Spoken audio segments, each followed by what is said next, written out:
ਸਾਹਿਬ ਜੀ।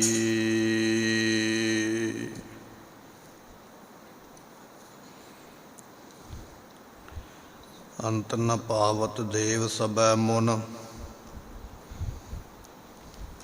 ਇੰਦਰ ਮਹਾ ਸਿਵ ਜੋਗ ਕਰੀ। ਫੁਨ ਬੇਦ ਬਰੰਚ ਵਿਚਾਰ ਰਹਿਓ, ਹਰ ਜਾਪ ਨ ਛਾਡਿਓ ਏਕ ਘਰੀ।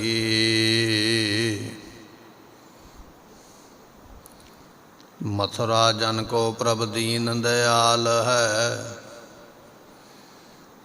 ਸੰਗਤ ਸ੍ਰਿਸ਼ਟ ਨਿਹਾਲ ਕਰੀ।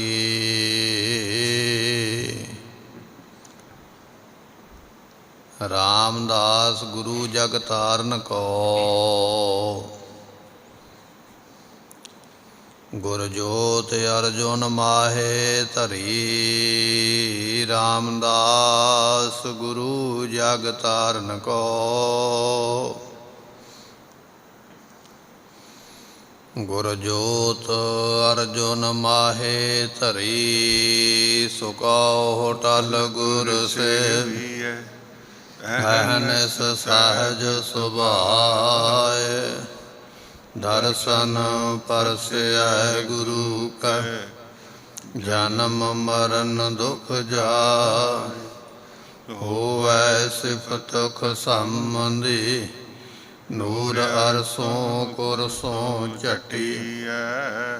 ਤੁਧ ਡਿਠੇ ਸੱਚੇ ਪਾਤਸ਼ਾਹ, ਮਲ ਜਨਮ ਜਨਮ ਦੇ ਕਟੀਐ। ਤੁਧ ਡਿਠੇ ਸੱਚੇ ਪਾਤਸ਼ਾਹ, ਮਲ ਜਨਮ ਜਨਮ ਦੀ ਕਟੀਐ। ਸਤਿਨਾਮ ਸ੍ਰੀ ਵਾਹਿਗੁਰੂ ਸਾਹਿਬ ਜੀਓ। ਮਾਰੂ ਮਹੱਲਾ ਪੰਜਵਾਂ। ਘਰ ਦੂਜਾ। ਇੱਕ ਓਂਕਾਰ ਸਤਿਗੁਰ ਪ੍ਰਸਾਦ। ਦਰਪੈ ਧਰਤ ਆਕਾਸ਼ ਨਖਤਰਾ, ਸਿਰ ਉਪਰ ਅਮਰ ਕਰਾਰਾ। ਪੌਣ ਪਾਣੀ ਬੈ ਸੰਤਰ ਡਰਪੈ, ਡਰਪੈ ਇੰਦਰ ਵਿਚਾਰਾ। ਡਰਪੈ ਧਰਤ ਆਕਾਸ਼ ਨਖਤਰਾ, ਸਿਰ ਉਪਰ ਅਮਰ ਕਰਾਰਾ। ਵਾਹਿਗੁਰੂ ਜੀ ਕਾ ਖਾਲਸਾ, ਵਾਹਿਗੁਰੂ ਜੀ ਕੀ ਫਤਿਹ। ਕਿਰਪਾ ਨਿਧਾਨ ਗਰੀਬ ਨਵਾਜ ਸਤਿਗੁਰੂ ਗੁਰੂ ਗ੍ਰੰਥ ਸਾਹਿਬ ਜੀਆਂ ਦੀ ਪਵਿੱਤਰ ਪਾਵਨ ਹਜ਼ੂਰੀ ਦਾ ਆਨੰਦ ਮਾਣ ਰਹੀ ਗੁਰੂ ਕੀ ਸੰਗਤ। ਸਤਿਗੁਰੂ ਬੇਅੰਤ ਕਿਰਪਾ ਕਰਕੇ ਆਪਣੇ ਸ਼ਬਦ ਦੀ ਵਿਚਾਰ ਦੇ ਨਾਲ ਸਾਨੂੰ ਨਿਹਾਲ ਕਰ ਰਹੇ। ਇਸੇ ਸ਼ਬਦ ਨੂੰ ਆਪਾਂ ਕੀਰਤਨ ਦੇ ਰੂਪ ਦੇ ਵਿੱਚ, ਨਿਤਨੇਮ ਦੇ ਰੂਪ ਦੇ ਵਿੱਚ ਸਰਵਣ ਕੀਤਾ ਹੈ। ਉਸੇ ਸ਼ਬਦ ਨੂੰ ਆਪਾਂ ਗੁਰਬਾਣੀ ਦੇ ਅੰਦਰ ਕਥਾ ਦੇ ਰੂਪ ਦੇ ਵਿੱਚ ਸਰਵਣ ਕਰਨ ਜਾ ਰਹੇ ਹਾਂ। ਮਨ ਦੇ ਧਿਆਨ ਨੂੰ ਟਿਕਾਈਏ, ਭਾਵਨਾ ਦੇ ਨਾਲ ਮਿਲ ਕੇ ਆਖੀਏ ਸਤਿਨਾਮ ਸ੍ਰੀ ਵਾਹਿਗੁਰੂ ਸਾਹਿਬ ਜੀ। ਸਤਿਨਾਮ ਸ੍ਰੀ ਵਾਹਿਗੁਰੂ ਸਾਹਿਬ ਜੀਓ। ਮਾਰੂ ਮਹੱਲਾ ਪੰਜਵਾਂ। ਘਰ ਦੂਜਾ। ਮਾਰੂ ਰਾਗ ਦਾ ਇਹ ਸ਼ਬਦ ਹੈ। ਇੱਥੋਂ ਹੁਣ ਪੰਜਵੇਂ ਪਾਤਸ਼ਾਹ ਗੁਰੂ ਅਰਜਨ ਦੇਵ ਪਾਤਸ਼ਾਹ ਦੀ ਬਾਣੀ ਪ੍ਰਾਰੰਭ ਹੋ ਰਹੀ ਹੈ। ਪਹਿਲਾਂ ਆਪਾਂ ਜਿਹੜੇ 8 ਸ਼ਬਦ ਨੇ ਉਹ ਗੁਰੂ ਰਾਮਦਾਸ ਮਹਾਰਾਜ ਜੀ ਦੇ ਸਰਵਣ ਕੀਤੇ। ਹੁਣ ਇੱਥੋਂ ਗੁਰੂ ਅਰਜਨ ਦੇਵ ਪਾਤਸ਼ਾਹ ਜੀ ਪਵਿੱਤਰ ਉਪਦੇਸ਼ ਬਖਸ਼ਦੇ ਹਨ। ਇੱਕ ਓਂਕਾਰ ਸਤਿਗੁਰ ਪ੍ਰਸਾਦ। ਪਰਮਾਤਮਾ ਜੋ ਨਿਰੰਕਾਰ ਹੈ ਉਹ ਇੱਕ ਹੈ, ਉਹਦੇ ਵਰਗਾ ਕੋਈ ਦੂਜਾ ਨਹੀਂ ਹੈ। ਉਸ ਇੱਕ ਦੀ ਪ੍ਰਾਪਤੀ ਜੋ ਹੈ ਉਹ ਸਤਿਗੁਰਾਂ ਦੀ ਕਿਰਪਾ ਨਾਲ ਹੁੰਦੀ ਹੈ। ਗੁਰੂ ਅਰਜਨ ਦੇਵ ਪਾਤਸ਼ਾਹ ਮਹਾਰਾਜ ਜੀਆਂ ਨੂੰ ਸਿੱਖਾਂ ਨੇ ਸਵਾਲ ਕੀਤਾ, ਪਾਤਸ਼ਾਹ ਕਿਰਪਾ ਕਰੋ, ਪਰਮੇਸ਼ਰ ਨਿਰਭਉ ਹੈ, ਉਹਦੇ ਤੋਂ ਬਿਨਾ ਕੌਣ ਹੋਰ ਨਿਰਭਉ ਹੈ, ਆਪ ਦੱਸੋ। ਤੇ ਗੁਰੂ ਅਰਜਨ ਦੇਵ ਪਾਤਸ਼ਾਹ ਕਹਿਣ ਲੱਗੇ, ਭਾਈ ਪਰਮਾਤਮਾ ਤੋਂ ਬਿਨਾ ਸਾਰੇ ਹੀ ਭਉ ਦੇ ਵਿੱਚ ਨੇ, ਸਾਰੇ ਹੀ ਡਰ ਵਿੱਚ ਨੇ। ਮਹਾਰਾਜ ਆਪ ਕਿਰਪਾ ਕਰੋ। ਤੇ ਸਤਿਗੁਰੂ ਫਿਰ ਇਹ ਸ਼ਬਦ ਬਖਸ਼ਿਸ਼ ਕਰਦੇ ਹਨ। ਡਰ ਪੈ ਧਰਤ ਆਕਾਸ਼ ਨਖਤਰਾ। ਮਹਾਰਾਜ ਕਹਿਣ ਲੱਗੇ, ਭਾਈ ਇਹ ਜੋ ਧਰਤੀ ਹੈ ਨਾ, ਇਹ ਵੀ ਪਰਮਾਤਮਾ ਦੇ ਭੈ ਦੇ ਵਿੱਚ ਡਰਦੀ ਪਈ ਹੈ, ਉਹਦੇ ਹੁਕਮ ਦੇ ਅੰਦਰ ਹੈ। ਸੋ ਇਹ ਧਰਤੀ ਜਿਸ ਦੇ ਉੱਪਰ ਆਪਾਂ ਨਿਵਾਸ ਕਰਦੇ ਹਾਂ, ਸਾਨੂੰ ਜਨਮ ਮਿਲਿਆ ਹੈ, ਇਹ ਪਰਮਾਤਮਾ ਦੇ ਭੈ ਦੇ ਵਿੱਚ ਹੈ, ਉਹਦੇ ਡਰ ਦੇ ਅੰਦਰ ਹੈ। ਸੋ ਇਸ ਦੇ ਵਿੱਚ ਤਮੋ ਗੁਣ ਹੈ, ਤੇ ਤਮੋ ਗੁਣ ਹੋਣ ਕਰਕੇ ਇਹ ਆਵਾਜ਼ਾਂ ਨੂੰ ਖਿੱਚ ਲੈਂਦੀ ਹੈ। ਗੁਰਮੁਖੋ ਵਿਦਵਾਨਾਂ ਦਾ ਬਚਨ ਹੈ, ਜਿੱਥੇ ਜਿੱਥੇ ਕਿਤੇ ਬੜੇ ਭਾਰੀ ਜੰਗ ਹੋਏ ਨਾ, ਤੇ ਗਰਮੀ ਦੇ ਦਿਨਾਂ ਦੇ ਵਿੱਚ ਦੁਪਹਿਰੇ ਲੋਕ ਕਹਿੰਦੇ ਉੱਥੋਂ ਅਜੇ ਵੀ ਆਵਾਜ਼ਾਂ ਸੁਣਾਈ ਦਿੰਦੀਆਂ। ਜਿਵੇਂ ਗੁਰੂਸਰ ਮਹਾਰਾਜ ਦੀ ਧਰਤੀ 'ਤੇ ਜੰਗ ਹੋਇਆ ਹੈ, ਗੁਰੂ ਹਰਗੋਬਿੰਦ ਮਹਾਰਾਜ ਜੀਆਂ ਨੇ 35,000 ਦੀ ਗਿਣਤੀ ਦੀ ਫੌਜ ਜਿਹੜੀ ਹੈ, ਸੋ ਉਸ ਵੇਲੇ ਇੱਥੇ ਜੰਗ ਦੇ ਵਿੱਚ ਮਾਰੀ ਗਈ ਹੈ। ਉੱਥੇ ਫਿਰ ਇੱਕ ਖੂਹ ਬਣਿਆ ਹੋਇਆ ਹੈ, ਜਿੱਥੇ ਉਹਨਾਂ ਦੇ ਸਰੀਰ ਦਫਨਾਏ ਗਏ। ਇਲਾਕੇ ਦੇ ਲੋਕ ਅਜੇ ਵੀ ਗੱਲਾਂ ਕਰਦੇ, ਉੱਥੋਂ ਆਵਾਜ਼ਾਂ ਜਿਹੜੀਆਂ ਨੇ, ਮਾਰ ਲਓ, ਫੜ ਲਓ, ਭਾਜੋ, ਇਸ ਤਰ੍ਹਾਂ ਦੀਆਂ ਸੁਣਾਈ ਦਿੰਦੀਆਂ। ਸੋ ਭਾਵ ਇਹ ਹੈ, ਇਸ ਧਰਤੀ ਦੇ ਵਿੱਚ ਇੱਕ ਇਹ ਡਰ ਵੀ ਹੈ ਪਰਮਾਤਮਾ ਦਾ, ਔਰ ਗੁਣ ਵੀ ਹੈ ਕਿ ਇਹ ਆਵਾਜ਼ਾਂ ਨੂੰ ਆਪਣੇ ਵਿੱਚ ਸਮੇਟ ਲੈਂਦੀ ਹੈ, ਅਤੇ ਬਾਅਦ ਵਿੱਚ ਉਹ ਕਈ ਸਾਲ ਉਹ ਆਵਾਜ਼ਾਂ ਉਸੇ ਤਰ੍ਹਾਂ ਸੁਣਾਈ ਦਿੰਦੀਆਂ। ਪਾਤਸ਼ਾਹ ਕਹਿਣ ਲੱਗੇ, ਡਰ ਪੈ ਧਰਤ, ਇਹ ਜੋ ਧਰਤੀ ਹੈ, ਇਹ ਵੀ ਉਸ ਅਕਾਲ ਪੁਰਖ ਦੇ ਹੁਕਮ ਦੇ ਵਿੱਚ ਡਰਦੀ ਹੈ। ਡਰ ਪੈ ਧਰਤ ਆਕਾਸ਼ ਨਖਤਰਾ। ਇਸੇ ਤਰ੍ਹਾਂ ਗੁਰਮੁਖੋ ਜਿਹੜਾ ਆਕਾਸ਼ ਹੈ ਨਾ, ਆ ਡਾਣੇ ਆਕਾਸ਼, ਬਿਨਾਂ ਡਾਣਿਆਂ ਤੋਂ ਆਕਾਸ਼ ਪਰਮਾਤਮਾ ਨੇ ਖੜਾ ਕੀਤਾ ਹੈ, ਇਹ ਵੀ ਪਰਮਾਤਮਾ ਦੇ ਹੁਕਮ ਦੇ ਵਿੱਚ ਡਰਦਾ ਹੈ। ਇਹਦੇ ਵਿੱਚ ਵੀ ਤਮੋ ਗੁਣ ਹੋਣ ਕਰਕੇ ਇਹ ਵੀ ਆਵਾਜ਼ਾਂ ਨੂੰ ਆਪਣੇ ਵਿੱਚ ਸਮੇਟ ਲੈਂਦਾ ਹੈ। ਸੋ ਵਿਦਵਾਨਾਂ ਨੇ ਬਚਨ ਲਿਖਿਆ ਹੈ ਵੀ ਇੱਕ ਵਾਰੀ ਅਮਰੀਕਾ ਵਰਗੇ ਕਿਸੇ ਦੇਸ਼ ਨੇ ਵਿਚਾਰ ਬਣਾਈ ਸੀ ਕਿ ਜੋ ਹਜ਼ਰਤ ਈਸਾ ਸਾਹਿਬ ਹੋਏ ਨੇ, ਸੋ ਇਸੇ ਤਰ੍ਹਾਂ ਉਹਨਾਂ ਦੀ ਆਵਾਜ਼ ਜਿਹੜੀ ਹੈ ਉਹ ਸੁਣ ਕੇ ਤੇ ਉਸ ਨੂੰ ਦੁਬਾਰਾ ਜਿਹੜਾ ਹੈ ਗ੍ਰੰਥਾਂ ਦਾ ਰੂਪ ਦਿੱਤਾ ਜਾਵੇ। ਜਿਵੇਂ ਧਾਰਮਿਕ ਗ੍ਰੰਥ ਹੈ ਨਾ ਈਸਾਈਆਂ ਦਾ, ਉਹਨਾਂ ਦੀ ਵਿਚਾਰ ਇਹ ਹੈ ਵੀ ਇਹਨਾਂ ਪਾਦਰੀਆਂ ਨੇ ਇਹਦੇ ਵਿੱਚ ਮਿਲਾਵਟ ਕਰ ਦਿੱਤੀ ਹੈ, ਵੀ ਹੋਰ ਦੇ ਹੋਰ ਆਪਣੇ ਕੋਲੋਂ ਸ਼ਲੋਕ ਅਤੇ ਸ਼ਬਦ ਬਣਾ ਕੇ ਲਿਖ ਦਿੱਤੇ।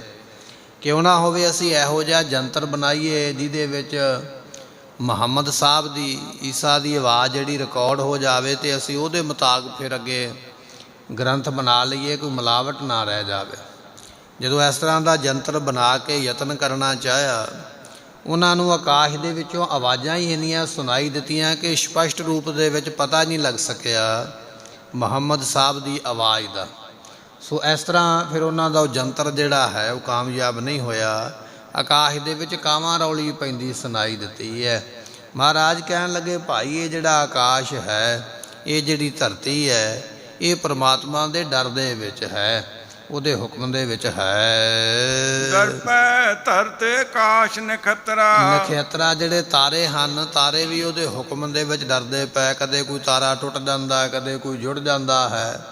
ਸੋ ਇਸ ਤਰ੍ਹਾਂ ਮਹਾਰਾਜ ਕਹਿਣ ਲੱਗੇ, ਭਾਈ ਇਹ ਤਾਰੇ, ਇਹ ਧਰਤੀ, ਇਹ ਆਕਾਸ਼, ਸਾਰੇ ਉਸ ਪ੍ਰਮਾਤਮਾ ਦੇ ਡਰ ਦੇ ਵਿੱਚ, ਹੁਕਮ ਦੇ ਵਿੱਚ ਹਨ।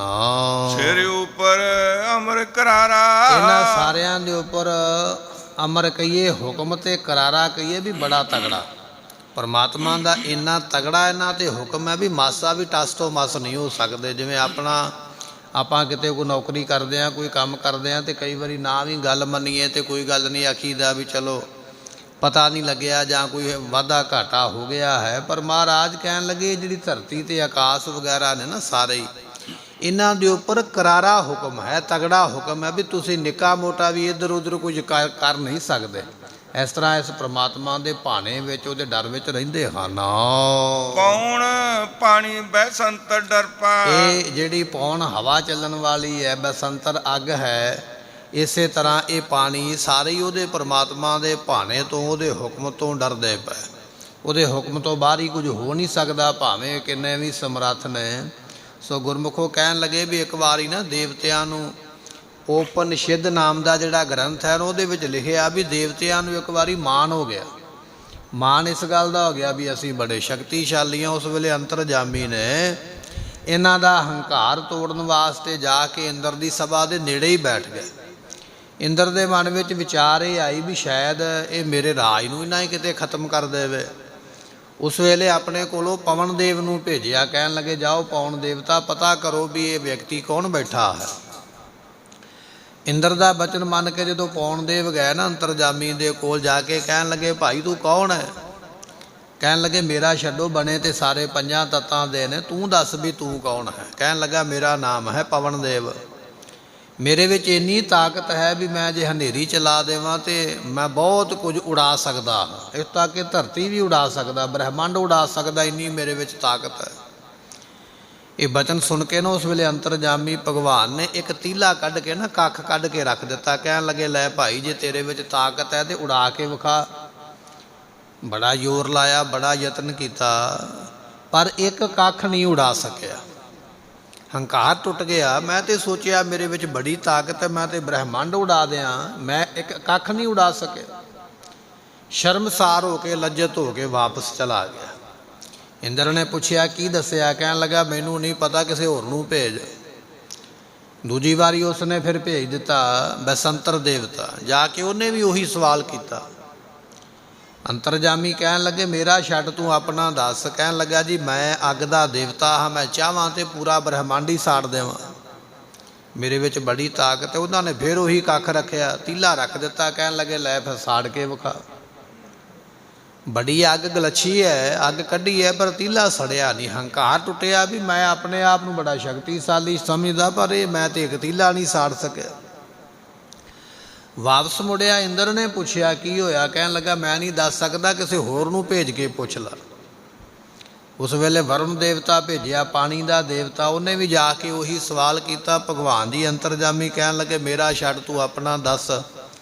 ਕਹਿਣ ਲੱਗਾ ਜੀ ਮੇਰੇ ਵਿੱਚ ਇੰਨੀ ਤਾਕਤ ਹੈ ਵੀ ਮੈਂ ਪੂਰੀ ਦੁਨੀਆ ਡੁਬੋ ਸਕਦਾ ਹਾਂ, ਡੋਬ ਦੇਵਾਂ, ਸਮੁੰਦਰਾਂ ਨੂੰ ਮਰਿਆਦਾ ਤੋਂ ਬਾਹਰ ਕੱਢ ਦੇਵਾਂ। ਕਹਿਣ ਲੱਗੇ ਚਲੋ ਠੀਕ ਹੈ, ਸਾਡਾ ਇੱਕ ਕੱਖ ਹੈ, ਇਹਨੂੰ ਡੁਬੋ ਕੇ ਵਿਖਾ। ਫਿਰ ਬੜੇ ਯਤਨ ਕੀਤੇ, ਡੁਬੋ ਨਹੀਂ ਸਕਿਆ। ਹੰਕਾਰ ਟੁੱਟਿਆ। ਸਾਰੇ ਜਾਣੇ ਇੰਦਰ ਨੂੰ ਕਹਿਣ ਲੱਗੇ ਵੀ ਆਪਾਂ ਸਮਝਿਆ ਵੀ ਸਾਡੇ ਵਿੱਚ ਬੜੀ ਤਾਕਤ ਹੈ, ਪਰ ਇਹ ਤੇ ਸਾਡੇ ਨਾਲੋਂ ਵੀ ਤਾਕਤ ਵਾਲਾ ਸ਼ਕਤੀਸ਼ਾਲੀ ਹੈ। ਇਹਦਾ ਇੱਕ ਕੱਖ ਨਾ ਸੜਿਆ ਕਿਸੇ ਕੋਲੋਂ, ਨਾ ਉੱਡਿਆ ਤੇ ਨਾ ਕਿਸੇ ਨੇ ਡੋਬਿਆ। ਫਿਰ ਪਤਾ ਲੱਗਾ ਵੀ ਇਹ ਤੇ ਅੰਤਰਜਾਮੀ ਹੈ। ਉਸ ਵੇਲੇ ਜਾ ਕੇ ਸਾਰੇ ਦੇਵਤੇ ਚਰਨੀ ਪੈ ਗਿਆ। ਕਹਿਣ ਲੱਗੇ ਜੀ ਅਸੀਂ ਹੰਕਾਰ ਵਿੱਚ ਮਾਨ ਕਰ ਬੈਠੇ, ਤੁਸੀਂ ਸਾਡਾ ਮਾਨ ਤੋੜਿਆ ਹੈ। ਮਹਾਰਾਜ ਕਹਿਣ ਲੱਗੇ ਭਾਈ ਪੌਣ ਪਾਣੀ ਬੈ ਸੰਤਰ ਡਰ ਪੈ। ਭਾਵੇਂ ਪਵਨ ਦਾ ਦੇਵਤਾ ਕਿੰਨਾ ਵੀ ਤਾਕਤ ਵਾਲਾ ਹੈ, ਅੱਗ ਕਿੰਨੀ ਤਾਕਤ ਵਾਲੀ ਹੈ, ਪਾਣੀ ਕਿੰਨੇ ਜ਼ੋਰ ਵਾਲਾ ਹੈ, ਪਰ ਸਾਰੇ ਉਸ ਪਰਮਾਤਮਾ ਦੇ ਡਰ ਦੇ ਵਿੱਚ ਨੇ, ਡਰ ਤੋਂ ਬਾਹਰ ਹੀ ਕੁਝ ਨਹੀਂ ਹੈ। ਇਹ ਵੀ ਸਾਰੇ ਉਹਦੇ ਹੁਕਮ ਦੇ ਵਿੱਚ ਫਿਰ ਫਰਮਾਉਂਦੇ ਹਨ ਪੌਣ ਪਾਣੀ ਬੈਸੰਤਰ ਡਰ ਪੈ। ਗੁਰਮੁਖੋ ਇਹ ਜਿਹੜੀ ਪੌਣ ਹਵਾ ਹੈ, ਇਹ ਹਵਾ ਉਹਦੇ ਹੁਕਮ ਦੇ ਵਿੱਚ ਚੱਲਦੀ ਹੈ। ਸਾਨੂੰ ਆਕਸੀਜਨ ਆ ਰਹੀ ਹੈ, ਹਵਾ ਦਾ ਨਾਮ ਰੱਖ ਦਿੱਤਾ ਹੈ। 6 ਤਰ੍ਹਾਂ ਦੀ ਹਵਾ ਜਿਹੜੀ ਹੈ ਮਨੁੱਖ ਨੂੰ ਸਰੀਰ ਵਾਸਤੇ ਚਾਹੀਦੀ ਹੈ। ਉਹ 6 ਤਰ੍ਹਾਂ ਦੀ ਹਵਾ ਜਿਹੜੀ ਹੈ ਮਨੁੱਖ ਦੇ ਸਰੀਰ ਨੂੰ ਪ੍ਰਾਪਤ ਹੁੰਦੀ ਹੈ। ਇਹ ਹਵਾ ਵੀ ਉਹਦੇ ਹੁਕਮ ਦੇ ਵਿੱਚ ਡਰਦੀ ਪਈ ਹੈ, ਉਹਦੇ ਹੁਕਮ ਦੇ ਵਿੱਚ ਹੈ। ਇਹਦੇ ਨਾਲ ਹੀ ਸਾਹ ਚੱਲਦੇ ਪਏ, ਇਹਦੇ ਨਾਲ ਹੀ ਰੁੱਖ ਬ੍ਰਿਖ ਜਿਹੜੇ ਨੇ ਉਹ ਚੱਲਦੇ ਪਏ, ਉਹਦੇ ਹੁਕਮ ਦੇ ਵਿੱਚ ਹੈ। ਪਾਣੀ ਤੋਂ ਇਹ ਮਨੁੱਖ ਦਾ ਸਰੀਰ ਬਣਿਆ, ਪਾਣੀ ਤੋਂ ਹੀ ਜੀਵ ਜੰਤੂ ਸਾਰੇ ਬਣੇ।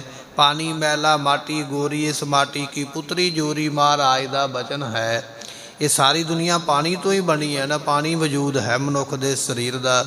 ਮਹਾਰਾਜ ਕਹਿਣ ਲੱਗੇ ਪਾਣੀ ਵੀ ਉਹਦੇ ਹੁਕਮ ਦੇ ਵਿੱਚ ਹੈ, ਅਤੇ ਇਸੇ ਤਰ੍ਹਾਂ ਪਾਣੀ ਤੋਂ ਬਣੇ ਜਿਹੜੇ ਸਰੀਰ ਨੇ ਇਹ ਵੀ ਉਹਦੇ ਡਰ ਦੇ ਵਿੱਚ ਨੇ। ਤੀਜਾ ਬਚਨ ਹੈ ਬੈਸੰਤਰ। ਬੈਸੰਤਰ ਅੱਗ, ਅੱਗ ਵੀ ਉਹਦੇ ਡਰ ਦੇ ਵਿੱਚ ਹੈ। ਉਹਦੇ ਡਰ ਦੇ ਵਿੱਚ ਹੀ ਚੁੱਲ੍ਹੇ ਵਿੱਚ ਬਲ ਕੇ ਤੇ ਪ੍ਰਸ਼ਾਦਾ ਬਣਾਉਂਦੀ ਹੈ। ਉਹਦੇ ਡਰ ਦੇ ਵਿੱਚ ਹੀ ਅੱਗ ਜਿਹੜੀ ਹੈ ਪੇੜ ਪੌਦਿਆਂ ਵਿੱਚ ਬੈਠੀ ਹੈ।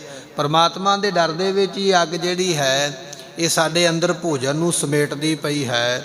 ਸੋ ਉਹਦੇ ਹੁਕਮ ਦੇ ਵਿੱਚ ਹੀ ਇਹ ਜਠਰਾ ਅਗਨੀ ਬਣ ਕੇ ਬੱਚੇ ਨੂੰ ਜਨਮ ਦੇਣ ਵਾਸਤੇ ਤਿਆਰ ਕਰਦੀ ਹੈ। ਕਹਿਣ ਲੱਗੇ ਇਹ ਅੱਗ ਵੀ ਭਾਈ ਉਹਦੇ ਹੁਕਮ ਦੇ ਵਿੱਚ ਹੈ, ਉਹਦੇ ਭਾਣੇ ਦੇ ਵਿੱਚ ਹੈ, ਉਹਦੇ ਡਰ ਦੇ ਵਿੱਚ ਹੈ। ਡਰ ਪੈ ਇੰਦਰ ਵਿਚਾਰਾ। ਤੇ ਕਹਿਣ ਲੱਗੇ ਜਿਹੜਾ ਵਿਚਾਰਾ ਇੰਦਰ ਹੈ ਨਾ, ਇਹ ਵੀ ਡਰਦਾ ਹੈ। ਇੰਦਰ ਭਾਵੇਂ ਸਵਰਗਾਂ ਦਾ ਦੇਵਤਾ ਹੈ, ਬੜਾ ਵੱਡਾ ਇਸ ਨੂੰ ਮੰਨਿਆ ਹੈ, ਪਰ ਕਹਿਣ ਲੱਗੇ ਇਹ ਵੀ ਭਾਈ ਡਰ ਦੇ ਵਿੱਚ ਹੀ ਹੈ, ਡਰ ਤੋਂ ਮੁਕਤ ਕੋਈ ਨਹੀਂ ਹੈ। ਇੱਕ ਦਿਹਾੜੇ ਨਹਾਵਣ ਆਈ ਦੁਰਗ ਸਾ, ਇੰਦਰ ਬਿਲਸਾ ਸੁਣਾਈ ਆਪਣੇ ਹਾਲ ਦੀ, ਸ਼ੀਨ ਲਈ ਠੁਕਰਾਈ ਸਾਤੇ ਦਾਨਵੀ। ਲੋਕੀ ਤੇ ਹੀ ਫਰਾਈ ਬੈਠੇ ਅਮਰਾਵਤੀ। ਇਹ ਬਚਨ 10ਵੇਂ ਪਾਤਸ਼ਾਹ ਨੇ ਚੰਡੀ ਦੀ ਵਾਰ ਵਿੱਚ ਲਿਖੇ।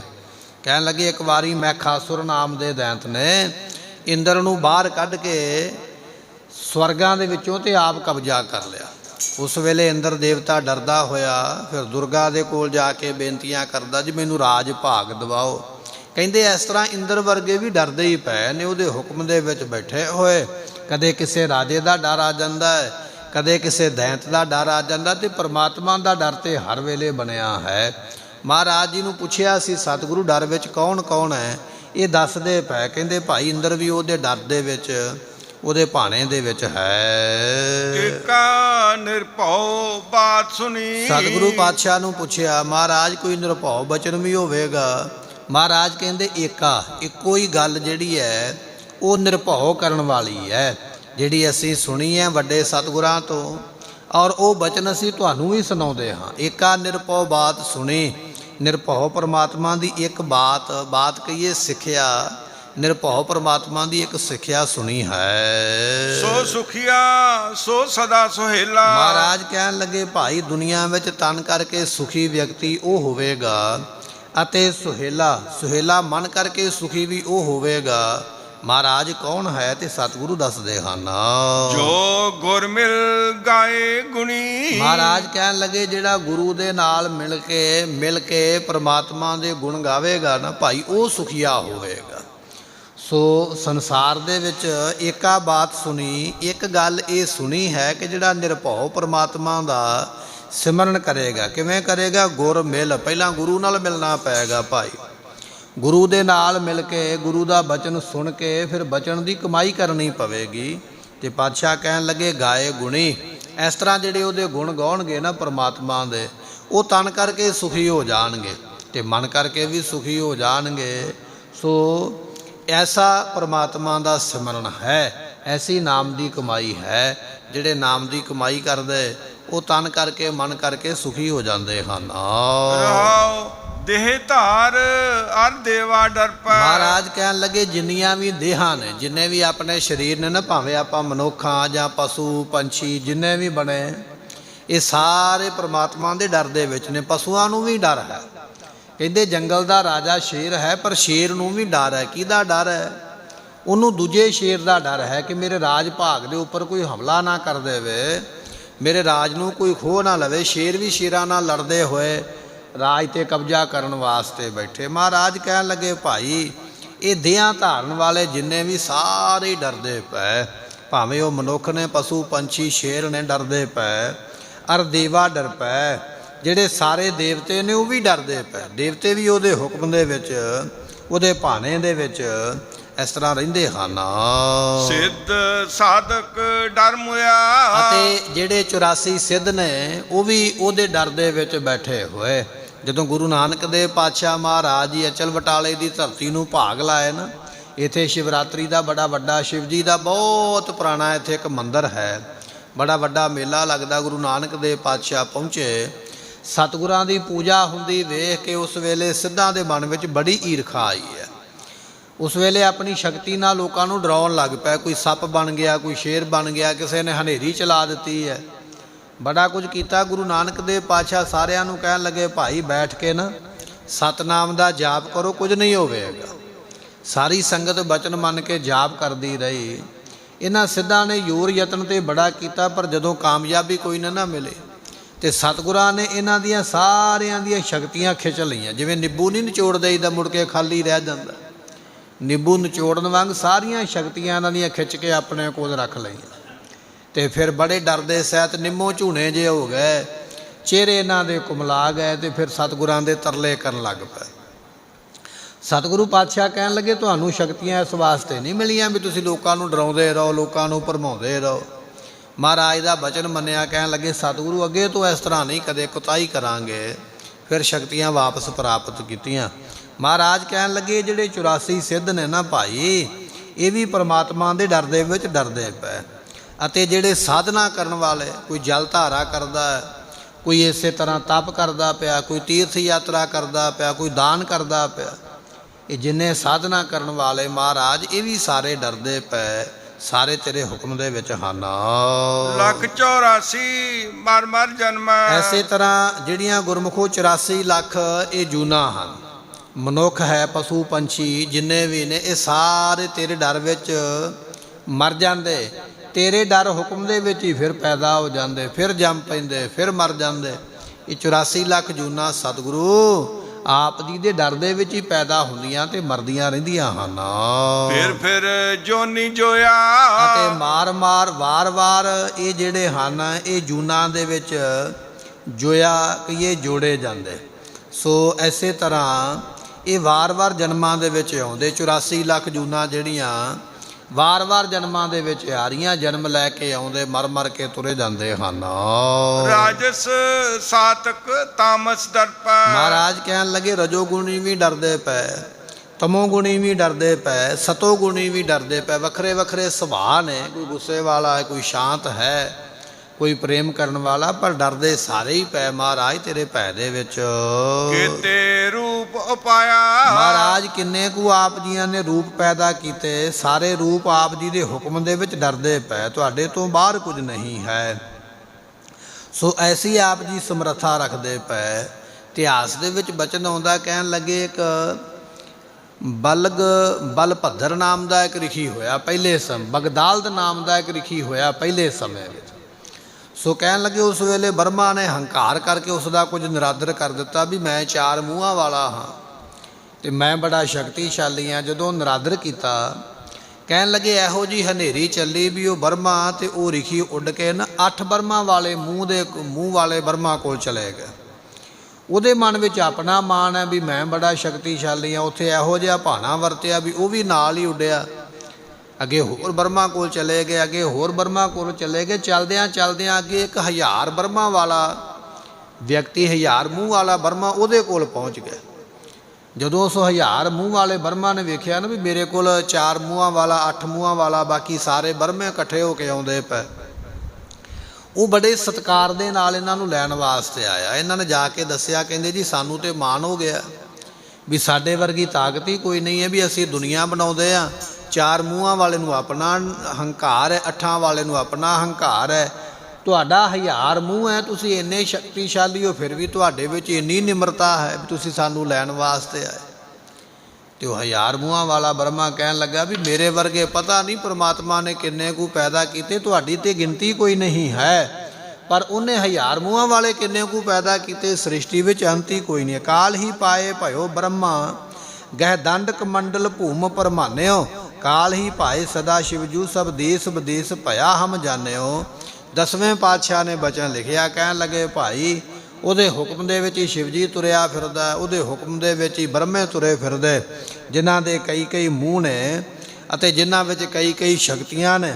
ਉਹ ਪਰਮਾਤਮਾ ਐਸੇ ਭਾਈ ਬਲ ਵਾਲਾ ਹੈ। ਅੰਤ ਮਰੈ ਪਛਤਾਏ ਪ੍ਰਿਥੀ ਪਰ, ਜੇ ਜਗ ਮੈਂ ਅਵਤਾਰ ਕਹਾਏ।